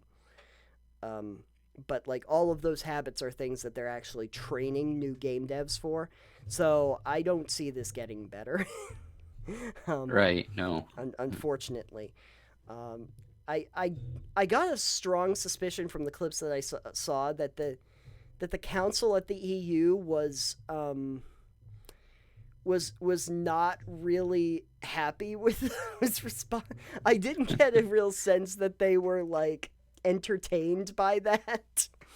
Um, Right. but it's fascinating. Yeah, I guess. I mean, it's brilliant. I'll give EA that. Like, Hmm. instead of fixing the problem with a loot box system in your games, a problem you created, just call it something different. Then it's not a problem anymore. Hey, did you fix loot boxes? Oh, yeah, we call them something different now. Thus, loot boxes isn't a thing. Problem solved. It's brilliant. It is brilliant marketing, but it is not pro consumer. And that is the unfortunate case. It's the reason why I mean, the video that I put out on Friday, which I'm sure no one has watched, so don't worry about it. But it was about the idea that I had gotten tired of game companies selling me an unfinished game. Um, that the whole idea of, well, this is the content that we're going to be coming out with in like 6 months and in a year. It's like, okay, but here's the thought: what about if you just release the game when all that content is there? Because Right. because if the game is not done, why are you trying to sell it to me now? It doesn't really make sense. And the way I had framed that particular video was trying to talk directly to the game developers and explain that in the long run, this does not work in their favor. Because if you're selling people an unfinished game, one, they're probably not going to buy it. They're not going to adopt to it very early. If they do eventually buy it, they'll buy it later once it's on sale because it doesn't feel like a completed game. And in order to put everything that you need to put into that game, you still have to have the same amount of dev time. It's just that the rest of the dev time is after the game's already released. So now your sales are in, and you still have to commit to doing more game development until the game is right. It's it's still going to cost you the same amount of money, but your returns are going to be a lot smaller. And I can't see that being very feasible for the long term. But No. No. but I don't know. And either you have the two big cases that I was kind of highlighting were obviously Fallout 76 and Anthem. And those are two sides of the same. So on the Fallout 76 side, it's, well, we have to create a roadmap of content in order to eventually get you to a place where you want to play the game. Which Hmm. is like, in some cases, a year and change out from when the game was released. So we have a very, very long post development cycle. But they got to still, they basically have to give all that content away for free, and they have to have a lot of people working on it in order to do it in the first place. So they're allocating a lot of time and resources and money into something that they will probably never recoup now. And on the other hand, you have Anthem that had the potential, and they said that they were going to be doing a lot of stuff to it. And now looks like everything that people were hoping was going to be in the game is probably never actually going to be in the game. So, on that hand, you now have a company that's basically alienated their entire fan base because they're not even delivering on what they said they were going to deliver on. Um, and so what's that going to mean for their next game if they do the same thing? Are people going to even go to it at all? And my thought process is slowly but surely, no. Like now knowing that BioWare is not going to support a game that they said they were going to support, am I real excited the next time they're like, oh, we got Dragon Age 4 coming out? That's terrific. But I don't think I want to play it until I know that the game is finished and that you have everything in it that you wanted to put into it, which I don't know if they're going to do. Um, but one way or another, it just doesn't feel like it works out in the end. I don't know. Short term, sure. Long term, no. And I think the same thing's true of loot boxes. The blowback that they've gotten from it is so great, comparative to what, like, I cannot imagine that the negative PR that they've gotten out of that whole thing can justify the numbers. I say that, and then I realize how much money Fortnite made on cosmetics. Right. Like, but you know what? In Fortnite's defense, they literally had a game. It was straightforward. This is what the game is. And it worked. It was solid out of the gate, and they didn't charge anything for it up front. But like I told Alex, the problem is that Fortnite was supposed to be a very, very different game originally. I don't know if you were aware of that or not. No, Um, no. but so what people are usually familiar with Fortnite is actually Fortnite Battle Royale, which was actually a game mode that they were going to release for free to get people interested in what the actual Fortnite game was. So the actual Fortnite game that was in development and is now actually a mode called Save the World that was part of the Founders Pack. So if you had bought like the Founders Pack version, you had access to this. It was supposed to become free to play, and I still don't think it is. It was supposed to be released last year. Save the World was an interesting idea. It would basically be it's like a cooperative shooter where you build a fort and you wait until night, and at night monsters come and they try to take over your fort, and you have to defend the fort with all of your Okay. friends. That was the idea. So that's actually where the name of the game comes from. Fort Night. You build a fort for the time at night when the Mm-hmm. monsters come. So that was what that was supposed to be. And that was actually the main idea of the development for that game. That was the main idea that Epic had. And then, in order to really get people jazzed for it, they had the Battle Royale mode, and they released that for free so that anybody and everybody could get in on this and see the mechanics. So when you see Fortnite being played, you know, some of the unique mechanics are like, oh, yeah, I can build walls and build ramps and stuff. Well, that's because that was the entire skill set that you were supposed to be able to use to actually build forts to defend against the zombies and stuff that were coming in. Um, but they wanted to get people used to that. But then Battle Royale became such a big thing that then they basically decided, oh, this is actually more economically feasible than if we ever did save the world. So we're probably just going to allocate all of our resources to doing Battle Royale. Right. And that's what people think of now with Fortnite.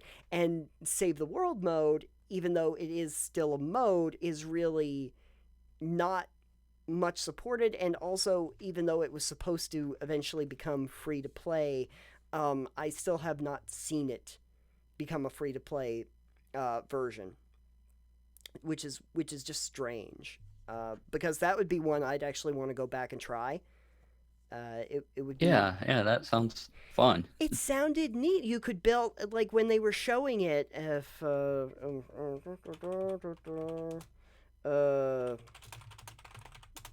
I'm sure that there's a trailer so that you can actually uh, see it.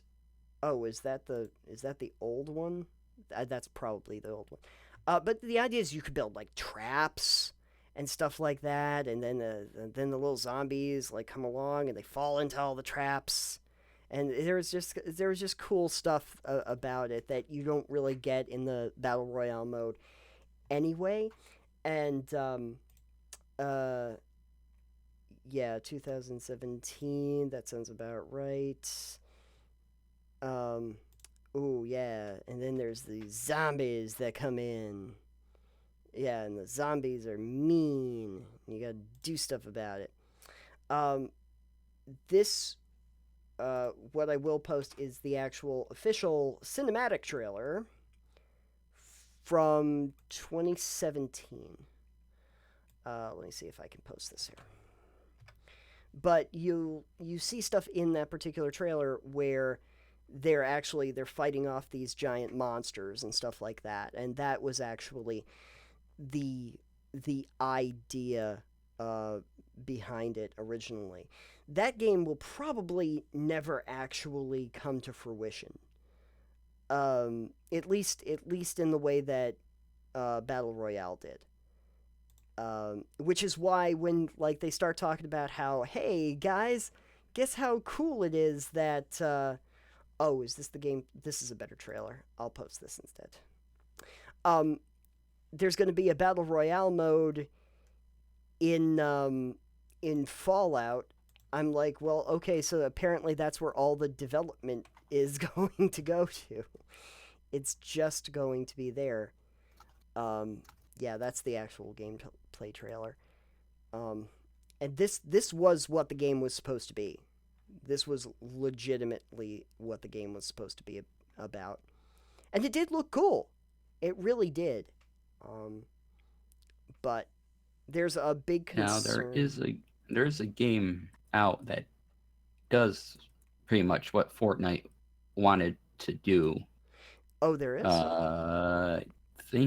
I think I'm thinking of The Long Dark, where you Mm-hmm. basically build a base and try to protect yourself from zombies, and you keep going on. And Oh, oh no, no, not The no, Long no, Dark. The Long no, Dark doesn't have because I was like, zombies. wow, I didn't get to that part in the long dark. I No, died no, no, way no, before that. Um, I'm sorry, but there seven is an I think there is a game like that where was it 7 days stuff to just comes die? at you at night. That Oh, might be oh, it. oh, oh, with stuff comes at you at night. That no, Yeah. 7 days to die didn't do that.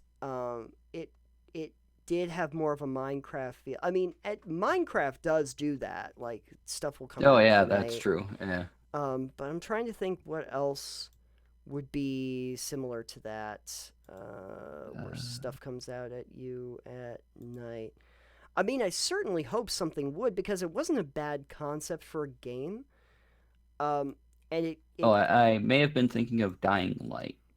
oh, But that's yes. Roma City. Yes. Uh, Yeah.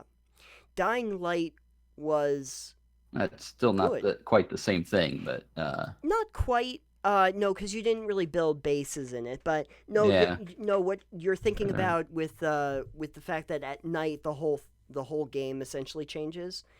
yeah. That is true. Um, that was always fun because I liked. I have not seen the trailer for Dying Light 2. I heard that it was good. Um, Tech. I want to say it's Techland is the developer for that. They were also the ones that did Dead Island, and I didn't like Dead Island or any of the Dead Island after that. But for some reason, I really like Dying Light. And I cannot tell you I think the reason was the way it was constructed was much more engaging. The parkour elements so much cooler, and the light dark mechanics like night and day and everything.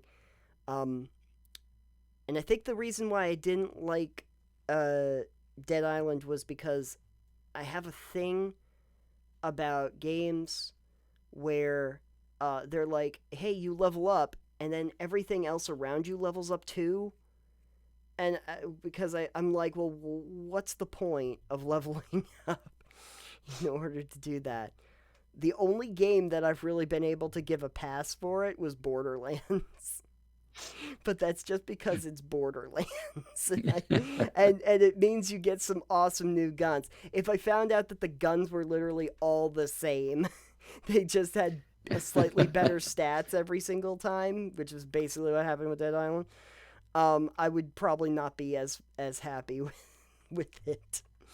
Um, in fun Borderlands news, for the record, there was anybody who happens to be listening to this until like the 8th, still got a couple days, I think.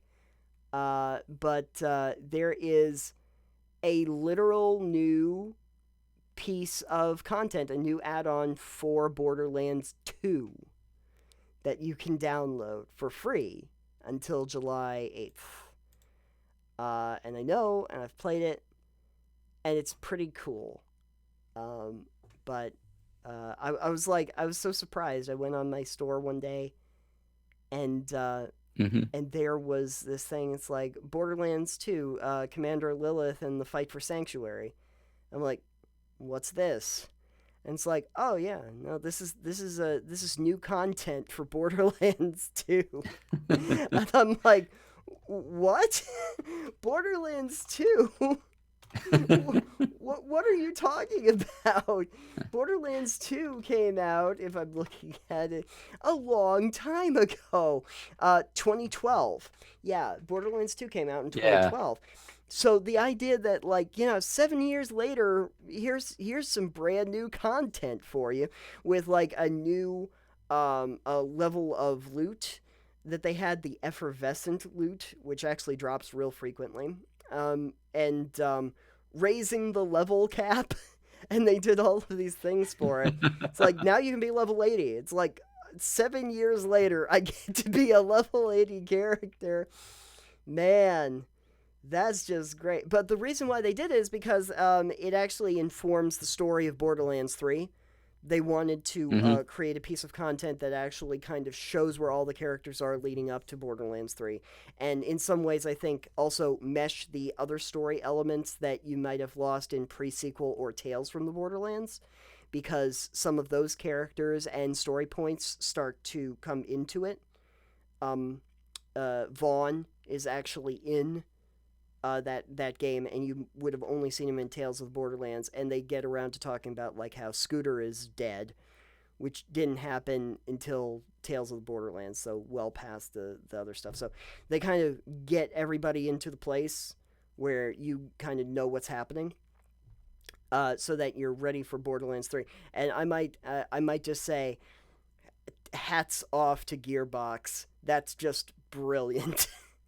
That's just brilliant that you put out a free content update for your old game to inform the storyline for the new game.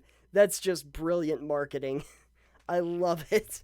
Here's free content for that game you bought that long time ago. Gets you back into remembering Borderlands, and how you liked Borderlands. And that there's another game coming out. Wink, wink. Hope you guys enjoy it.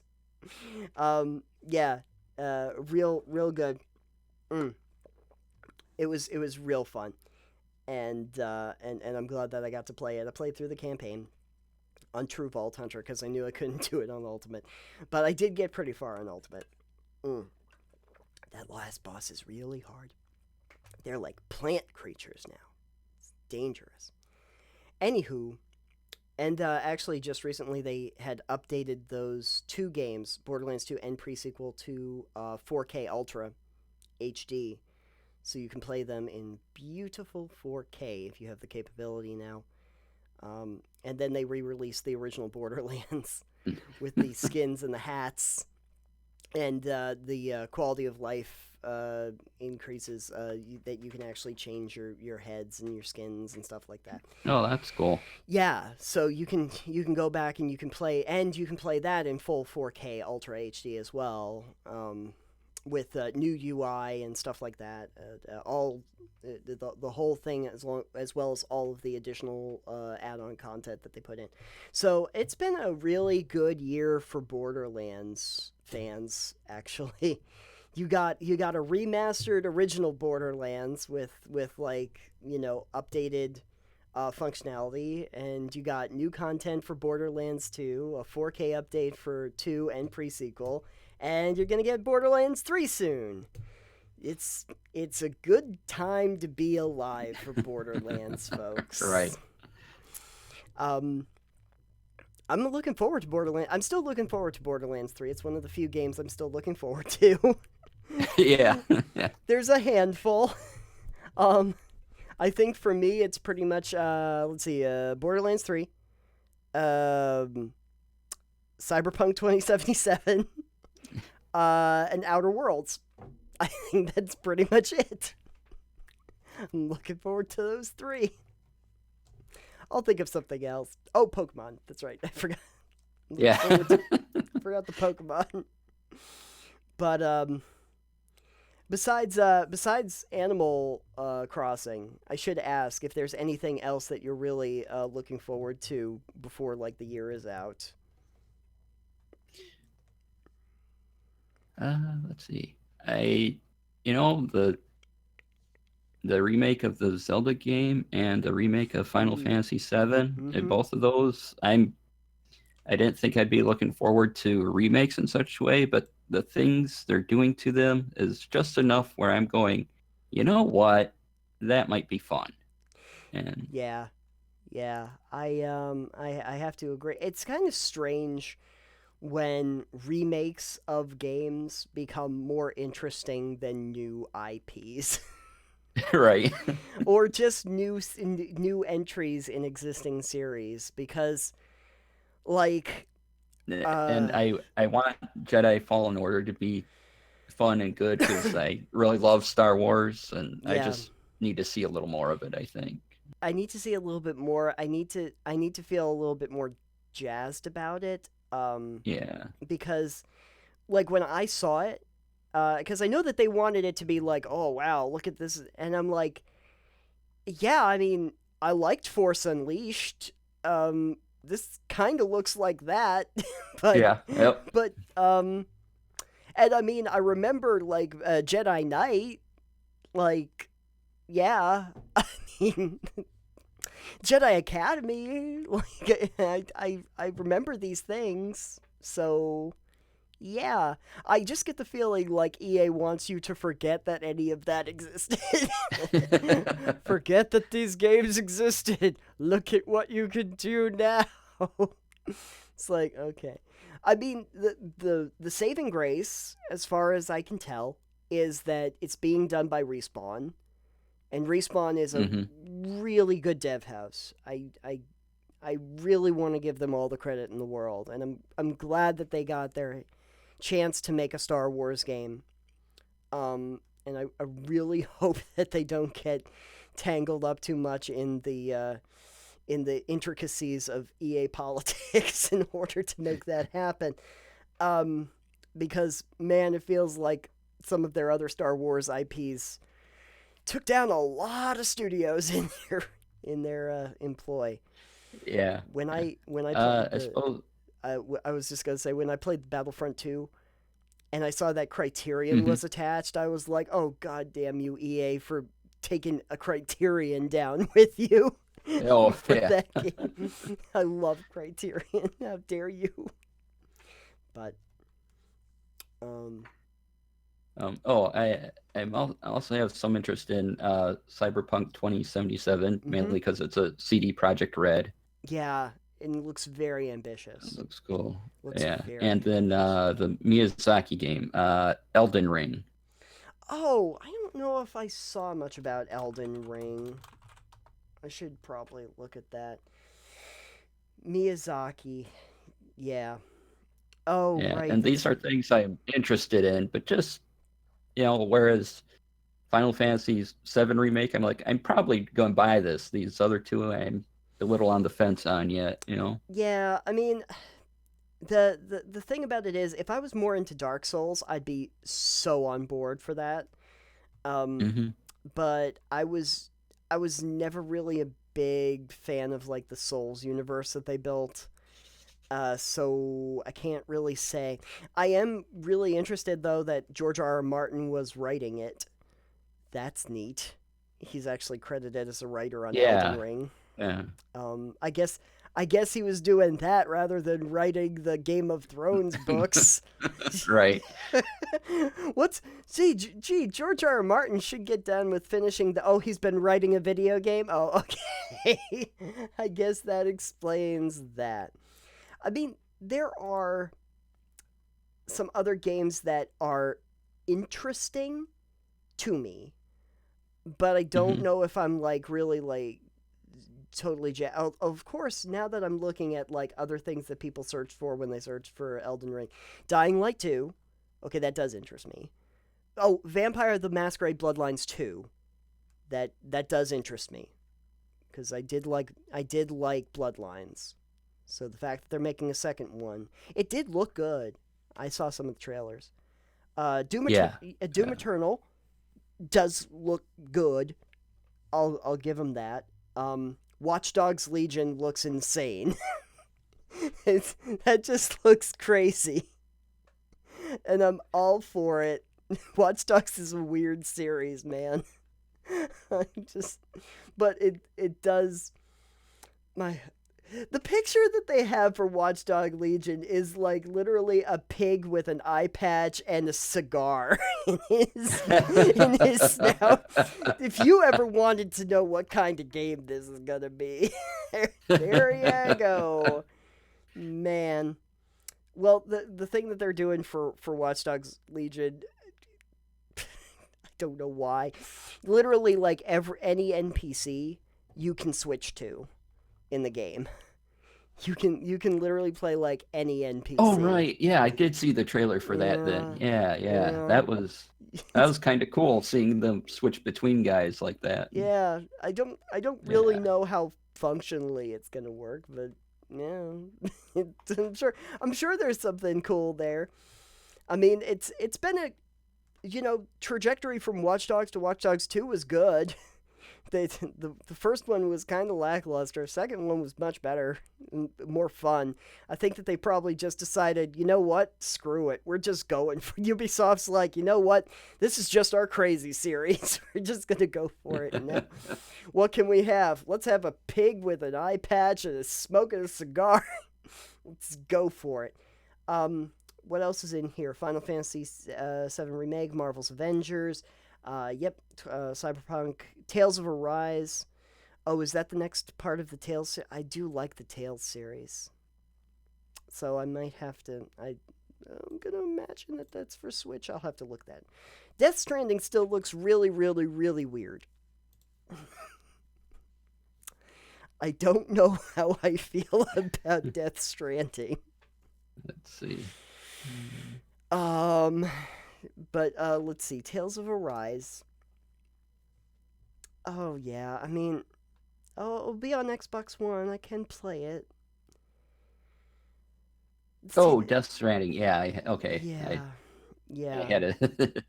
That didn't click for me right away, but yeah, Oh yeah, yeah, yeah, yeah. No, that the no. yeah. Where Norman But the Reedus has like a baby in his baby, you're pouch, right. Yeah, and like the that baby is. gives him a thumbs up, and there are shadows, and they can super rapid age you, and apparently the Yeah. baby is like your life insurance policy if you get super aged, and wow, Oh, so weird. it really is. It's like I don't know. There's a lot of people that I think are kind of confused by Death Stranding because on the one hand, this is Hideo Kojima, right? Hmm.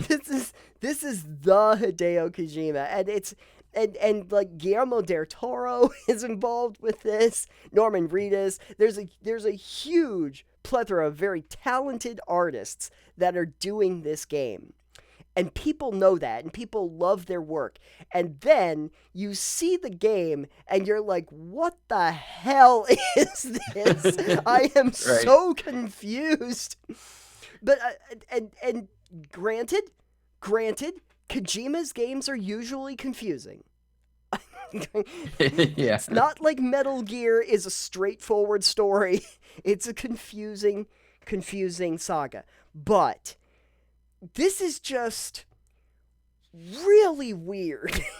It's just, and I sit there and I'm kind of like, I don't have a single clue how this game plays.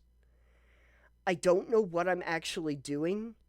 Am I just like transporting my like incube baby in my pouch and like giant pack on my back through this landscape?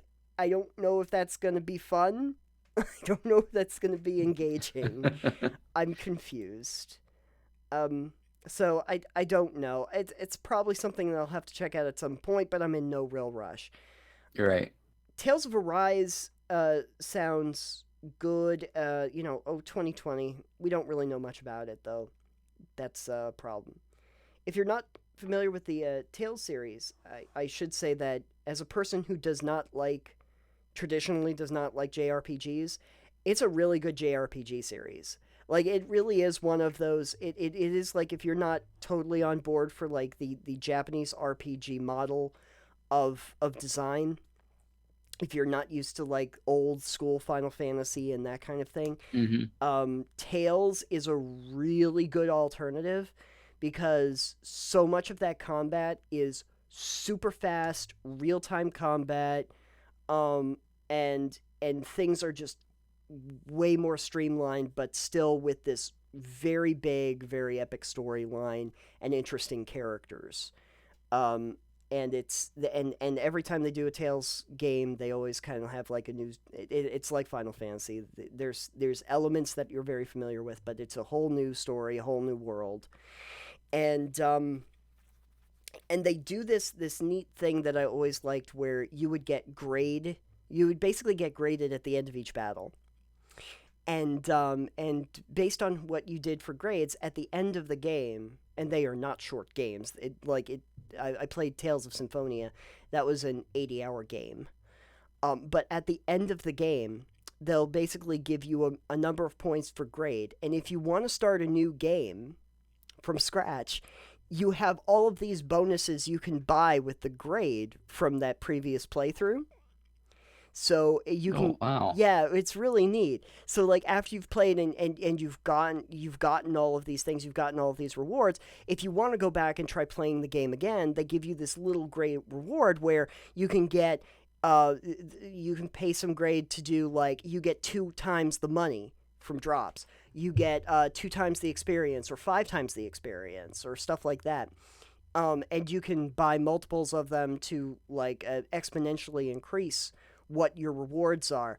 Where you start with so much money, or you start at like level 5, or you get special equipment and stuff like that you normally wouldn't be able to get. And so when you go back in, you can start right from the beginning and you can start playing it again, but with all of this extra stuff. And then if you complete it again, because you can even ask for more grade at the start, like your future Hmm. planning, like you're already thinking about your third playthrough of the game.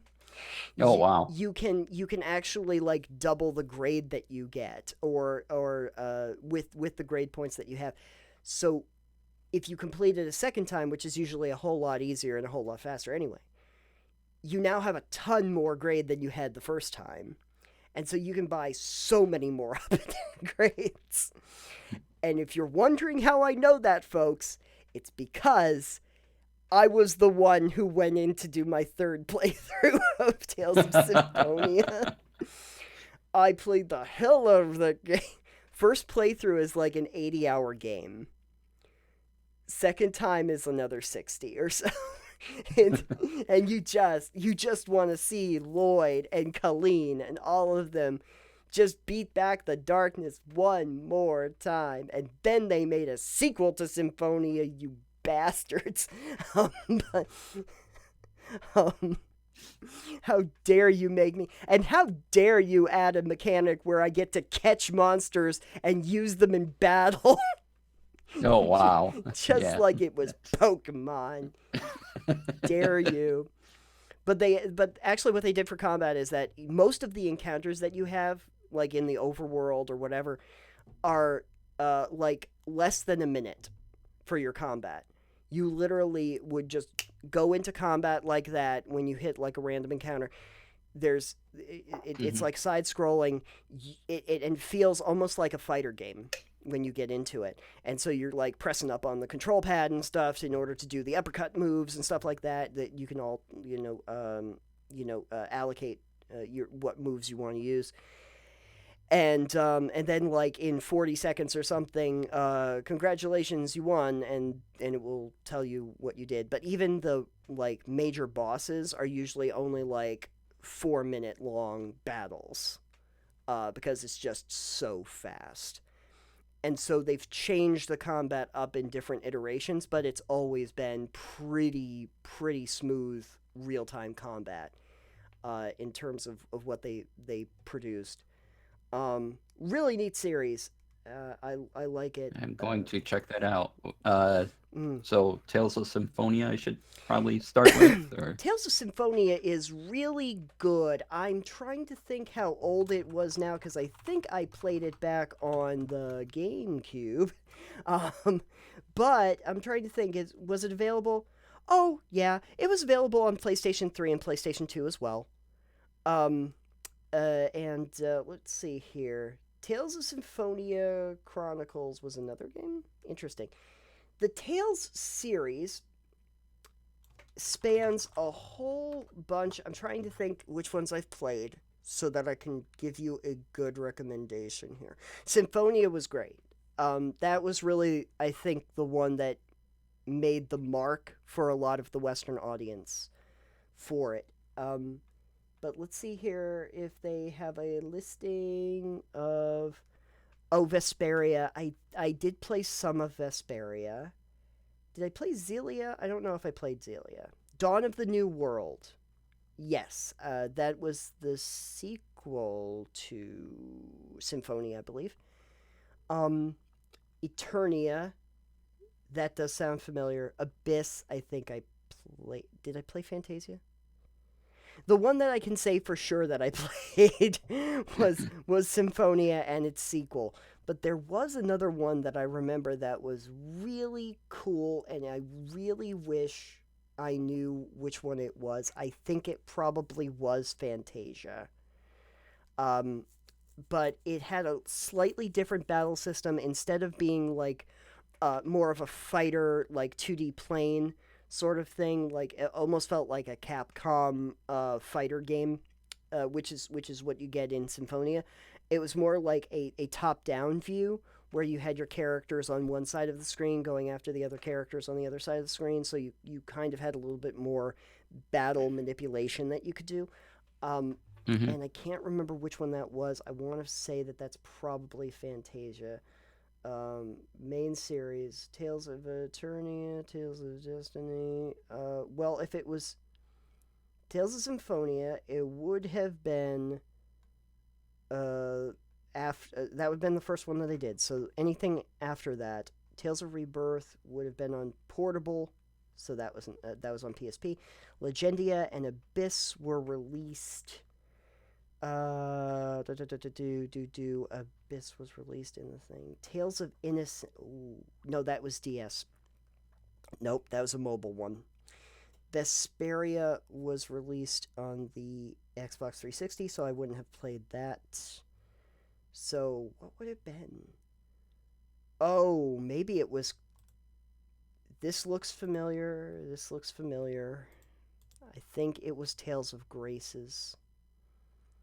This looks very familiar, and those characters look familiar. It must have been this one. This was released on PS3 as well, but it was Tales of Graces uh, that was released in 2010. And if they have combat, oh yeah, a battle style. Yeah, this looks about right. I think this was one that I played. Pretty sure. Um, Tales of Graces, that Asbel. Yep, this one. I finished this one too. I think I started playing this a second time as well.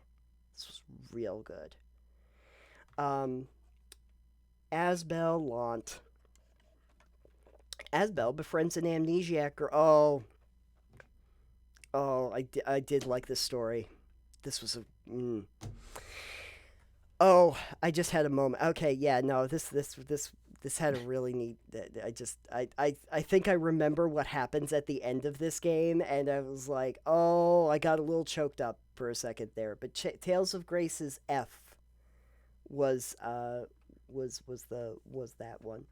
Tales of Symphonia though there's a lot of feels toward the ends of that game too. Those characters go through some great character development, and there's some sad parts to it. They do some really great thing with characters, considering that the characters are, you know, what you would expect from like the JRPG protagonist. They're spiky haired children that need to go off and save the world, you know. but Right. besides the spiky haired children that need to go off and save the world, inside of that, they do a really good job of making characters that have like more relatable problems and personalities than I found in a lot of games that are similar. They seem to be more empathizing than I found in some other games of that type. Like comparative to Final Fantasy 13 where I really didn't care what happened to the characters. I I really didn't care, and no amount of sequels can somehow make me care about lightning and freaking snow. I'm sorry, I can't do it. I tried, people. I don't care. Oh man, they're fine characters. I just did they die at the end? I don't know. I don't. But compared to that, no. Like what happens with like Lloyd and Colleen, or even in Asbel and Tales of Graces. Yeah, no. You really want to know what happens to them. You really want to know where the story goes. And so yeah, so gameplay really cool, replayability really high, character development really good. Yeah, definitely a fun series. Worth some time. Worth trying, everybody. It gets my seal of approval. Rubo. So, There and needs to be a little stampy noise there needs here. to be a little. There we go. Yeah, there you go. Okay, stay on. Um, yeah. Yeah. Unfortunately, because they kind of bounce back between different systems that they contract with, you don't really. If you've kind of been a loyalist to one or another, you will not see every single one of them. Um, because there were several, as I'm looking at it, there were several that came in after Symphonia that I would have just never played because they were not on my system. Mm-hmm. Because they kind of bounce back between, sometimes they'll be on PlayStation, but then sometimes they're on Xbox, and it's really weird. Like they'll do ones where it's specifically for PS3, PS4, but then they have like Vesperia, which was just on Xbox 360. So they're not like console exclusive, but like most of the games specifically are each individually console specific, but they're not. But the series itself isn't. So regardless of what system you have, regardless of what console you have, and I think even if you are on computer, you could play a Tales game, but you're not going to be able to play every Tales game. You can play like one or two, pretty much every iteration. You play like one or Ooh, two. Tales of Symphonia is on sale on Steam right now. Oh, really? Oh, it's on Steam. That makes sense. That makes sense. Oh, Yeah, it's really? $5 right now. Oh, worth it. Worth it. Um. Oh man, it's on Steam. It's on GOG. Now I gotta look. Oh, it wouldn't be on sale on GOG. Well, maybe it is. The reason why I was getting stuff on sale for GOG, their 4th of July sale was specifically for games that were developed in the United States, because they were doing a whole Ah, patriotic thing for the 4th of July. It's like, hey, we're going to have a huge deep cut sale for all of these, like, mostly indie games that were developed in the US. So probably not Symphonia, but they might have had a sale on it anyway, even though it wasn't part of their 4th of July sale. Um, I'll have to check on Steam too, because that's a $5 is a good deal for Tales of Symphonia. Um, yeah, it's just it's a lot of bang for your buck. Really fun. Uh, the first you'll kind of know if you're into it in the first like hour or so, mm-hmm, because it starts pretty innocently enough. Like the story starts off pretty straightforward, mm-hmm. but it does not take too long for it to get real very quick. and and it becomes the stakes ramp up real fast. So it doesn't take long to really know if you like the model or not. But especially, yeah, especially if you're interested in like Japanese RPGs and that kind of thing, it's a very different kind of experience, but it's going to be similar enough to other things that you've played, where you will probably you'll feel at home, but you'll also feel like it's something you haven't done before. So yeah, it's a neat series. It really is.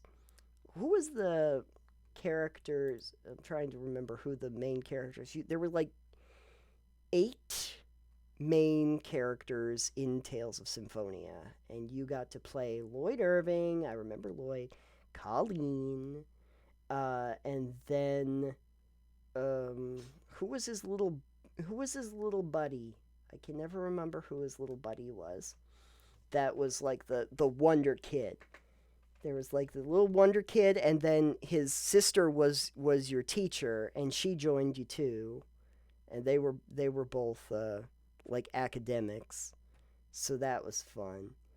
Genus Sage, and then his older sister Rain, who was their teacher, and then Kratos, yep, Sheena, I remember Sheena, um, mm. and Zelos, Zelos, Zelos is the pretty boy. Remember Precia, who's like the supernatural little girl who has like special powers that nobody can understand, and Regal, who was like the Regal was great because he's supposed to be like Precia's like guardian, but he Hmm. he apparently he did some kind of crime like once upon a time that he's trying to atone for. So he has shackles on his hands the entire time, even when you play him in combat. So he does a lot of kick moves, but he never unshackles his hands, even though they're like, you could be a lot more. Nope. I I deserve these shackles. These shackles are mine to wear. I will wear them regardless. It's like, oh, okay, man, be that way. Um, yeah, they were neat characters. And then I think eventually there's something to do with there's a giant tree. It all comes down to a giant tree every single time. That one was good, and then Dawn of the New World was the one that introduced a couple new characters, and then also introduced um, the idea that you could actually catch certain monsters and then train them up and have them fight alongside you. So it was a little Pokemon-ish. um, that was actually that's way more recent than I thought. That was like 2008, 2009. And that was a really fun one too. So yeah, it changed a little bit of the battle system as well. Um, but then it also does the nice thing of start to reintroduce some of the characters that you met in the first one. So they kind of come along with you. But Chronicles 2013, they announced a PlayStation 3 remastering of both Symphonia and Dawn of the New World. That would have been the Chronicles version. Ooh, I'll have to see if there's a Chronicles version. Then I can get both of them. Oh, the Church of Martel. I remember that. Anywho, that, anywho, that's me talking about Tales for way too long. What have we learned on tonight's episode? Nathan can talk a really long time about series you've never heard. Congratulations. Before tonight, we didn't know about Avernum. I told you. Tales, you didn't know about. I told you. So there you go. Out of curiosity, because now I'm interested, DC. Are there any Okay. series? Are there any series that you remember fondly that a lot of people just don't seem to know, like don't typically talk about? I don't typically talk about. Hmm, Hmm. that's a hard one. I Uh, know. no, I don't. A game I really like. I never went back to the first one though. I Hmm. really enjoy, and I know a lot of people mention it, but it's not so much on the radar anymore. Hmm. But Torchlight 2 and that studio, Yes. uh, they re- I really really like that game, and they just made or their last release was called Hob. I haven't or something like that. I haven't played that yet, There's but something. I really, really enjoy Torchlight 2. Torchlight And, 2. it's one Mm. of those I'll kind of go back to every now and then. Yeah, yeah. Um, oh yeah, Hob. Yeah, yeah, yeah, yeah, yeah. Something was um oh, I guess Runic Games shut down in 2017. Darn. Um despite it being closed, the torch is still lit. I had heard something about like a spiritual successor for Torchlight. Um Torchlight Frontiers. Why do I get the feeling that that's probably a free to play game that I don't care about? Um, don't. Introduced yeah. Evolving the Torchlight universe. It will be a living, breathing universe that will still. Oh, great. So basically, they wanted to make WoW. Okay. it's, that's good. That's good. Um, for some reason, I thought that I just heard something. I just heard something about maybe this is it. About like a Torchlight 3 or something like it. Torchlight Frontiers is going to be available 2019, so I'm guessing that it's going to this must not be made by the same people though. Because Runic isn't around. But there's going to be pets. Yay. I need my pets. Um 2 days ago. So first, okay. Update 7. Alright. Oh, Torchlight 1 will be free on Epic Games Store next week. Oh, hey. Alright. Well, Good, because I don't have it's to on the put it Epic in a Games Store. cart. Yeah. I don't have to put it in a cart. That's all I needed to know. Um, Runier released a secret. Yeah. What was Hob about?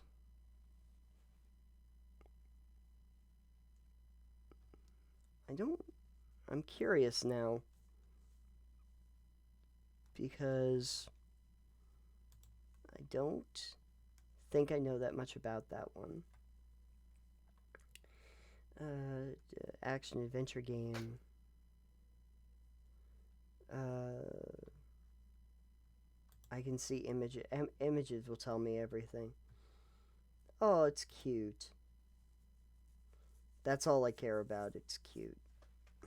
I'll give, I'll give it that. This looks fun, but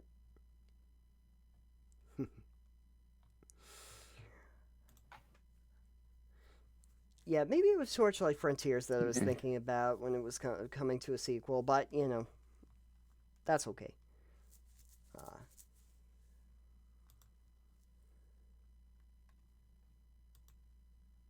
but yeah, I played the original Torchlight. Yeah. I played the first Torchlight. Yeah, yeah, and I liked it because it reminded me of Diablo, but it had like a personality that was very different. Um, Yeah. Yeah. That's kind of what I liked about 2 is that it still had that Diablo-like feel, but it had a different personality to it, as you say. yeah, well, Diablo has a tendency to be very dark. And Hmm. yeah, and very bloody and brutal and stuff. And yeah, Torchlight had more of a fairy tale kind of feeling to it. It felt a lot lighter and a lot more cartoonish in some ways. It felt animated. So it's not so grim dark, and I think that just Hmm. made it more endearing in how it presented itself. Um, I cannot say I really know much about Hob. It looks more like a puzzle game to me, but I'm not sure. Um, but that's good to know. The I think it's funny because when you look up Torchlight, one of the ones that comes up with it is the Diablo series in Hmm. other things that are searched for. And then the other one that comes up, which I'm like, oh yeah, I remember that, was Titan Quest. And I've played Titan Quest. um, yep. So so there's that. Um, it's fine. I I did a video on Titan Quest actually.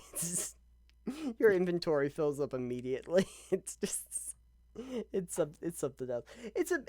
Imagine Titan Quest is one of those games. Imagine if it was Diablo, but they tried to take like mythological characters and scenarios as its basic. Hmm. You know, it was that kind of thing, and it's fine.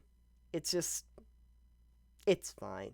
There was um there was one game that they were actually talking about, and now I'm starting to think because I think it was at E3, but now I'm starting to think, what's it called, of Gods and Monsters? Ubisoft, who always likes to release new IPs uh, that are going to make them a ton of money. They love to do that. They had talked about something that was kind of in a similar vein, and it was Gods and Monsters, and it's basically going to be like an action adventure game, but you are like a soldier, and you have to fight off like mythological creatures and stuff. So like harpies and griffins and that kind of thing. Uh, Okay. and you're like a Greek soldier, and it looks a little bit more cartoony in its presence. I can find a thing pretty easily for that. Um, but of course, I'm pretty sure I know exactly what it's going to be because it's Ubisoft, and I know what a Ubisoft game is. I'm always Right. there for it, but I am perfectly aware that I'm probably going to do the same five activities over and over again. And I'm going to go and collect a bunch of stuff, and there's going to be a big open world, and and I'm going to have a million objectives on my map, and I'm going to go and take care of them. But this I'll link since we have the interactive channel open, and I'm going to use it for something. Damn it! I'm going to put the I'm gonna utilize this as that's the world premiere video. But and it looks cute. It's very animated and everything. Hmm. And it looks fun. Um, and they want to make it very clear that this is from the creators of Assassin's Creed Odyssey, because if you couldn't have seen the comparison between being a Greek trying to take out mythological creatures and another game we made called Assassin's Creed Odyssey, where you do something similar. Oops. But now imagine, instead of like trying to be like super dark and realistic, it was kind of cartoony and fun. So it could be like Odyssey, but for kids. See how much fun it is, folks? Man, I'll tell you. Uh, those folks are geniuses. But you know what? They can sell me the same they can sell me the same game over and over again. It's fine. Right. I love the top comment on this is God of War Breath of the Wild. And you know what? It kind of is. It kind of is. Because it does have a look of Breath of the Wild. Like apparently that is what they were going for with playability. But it does it does have a very God of War kind of feeling to it. uh yeah. Now Yeah, I mean, my favorite games of all time are, The Legend of Zelda and Portal, and everyone knows oh those. So, yeah. Yeah, yeah, yeah. Oh man, if they put those two together, can you imagine if Link got portal technology? Oh wow. That Yeah, yeah, that's a that'd be fun. it's fun, scary, but definitely fun. I'm kind of terrified by that. Um, let's see. Anything else that happened over the last month that I wanted to touch on? I don't think so. I think we've actually talked about everything. Um, anything else that hit you in the last month since the last time that we talked that you wanted to discuss? uh, no, I think we covered everything. Oh Yeah. man. The only thing that's left to discuss is one, where did Paul go? He was here for 5 seconds, and then he just wasn't here. I don't know what happened. And two, where is Alex? I I told him I don't know. He's been very out of communication lately, and I don't know why. Um, hey, don't know what to tell you, folks. I can't make him come. he he has to come of his own accord. I Alex, come home. Alex Alex, come home. We're worried about you. You you're making your mother worry, or at least your show mom. I'm his show mom. We established that on a previous episode. Dance, Alex, dance. Teeth, jazz hands. Um, but anywho, well, it's been a fairly quiet Delve Live. It's pretty much just been me and DC. But you know what? That's fine. You get two. That's all you need. Um, Yeah, we're great. we're great. If you don't like this, go away. Yeah, yeah, yeah. We Deal don't with need it. your negativity. We don't need your negativity. We're just hanging out, having fun. Deal with it. It Opinions and views expressed are my own. yeah, yeah, yes. Make sure at the end we get that in there. Opinions and views expressed are his own, isn't not associated with any comments from any particular companies we might be working for or Nope. affiliated with. Want to make that very clear. My opinions are also my own, but I will also throw everybody at Delve under the bus. Opinions are my own, but Alex totally agrees with me. The whole team at Delve, literally me and Alex. Totally, totally. Um, yeah. So I think with that we can probably wrap up this episode and get back on with our gaming extravaganza, and we could reconvene in a month and see if everybody else is still alive. That would be good. All right. It would be good to know if everybody else is alive. That would be awesome. Oh man, I don't know what more I could do, folks. I did try to notify them well in advance. I don't think they cared. Oh well, I tried. But hey, you know what? E3 ended, and everybody went into an E3 coma. I think is pretty much what happened. They got all of the big gaming news, and then we had to just absorb everything. I totally understand. But anyway, from all of us here at Delve, I want to thank DC for coming in and making it so I don't talk to myself. You're Um, welcome. yeah, yeah. Talking to myself would have been a very short affair. I think I would have been. I think I would have been probably done in about 15 minutes because it's like, yep, not happening. But yeah, thanks. I got like a live rant in here, so that's always fun. Maybe that's what did Yeah. it. Is that I said that I would go on my epic uh rant cinematic universe, and everyone was like, nope, not coming in for it. Sorry, Nathan. Yeah, I was really hoping you'd do it in a Casey Kasem countdown style. The top of them. I can't. Can I do a Casey case of voice? Um, Lisa Frank from Washington D.C. calls in and says, "Dear Casey, uh, What's the worst ranch from 1977? Well, Lisa, thanks for your question. Now, some people think that it was Peter Frampton live at Red Rocks, but for my money, it was definitely Karen Carpenter complaining about cheeseburgers. Now, thank you for calling. And now, third up on the countdown, let's go back to an all time classic. We're talking about Aerosmith and, and their duet with the Red Hot Chili Peppers. I don't even remember what the song is called. Walk This Way Over the Californication Bridge. Thanks for listening to the Top 40. Something like that you were hoping for? Yeah, exactly. Best I can do. There's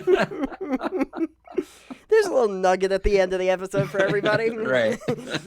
Enjoy. Enjoy that. Okay. Well, anyway, so from well, both of us here on the show. Thank you for joining us, and we will see you next month. Same bat time, same bat channel. Well, no, actually, it won't be the same bat channel because the day is going to be different. But anyway, if you think about like the first Saturday, it's fine. I'll let you know. It's fine. Don't worry about it whatsoever. Anyway, thank you for joining us. We'll see you on the next episode. Bye, everybody. Oh, let's see here.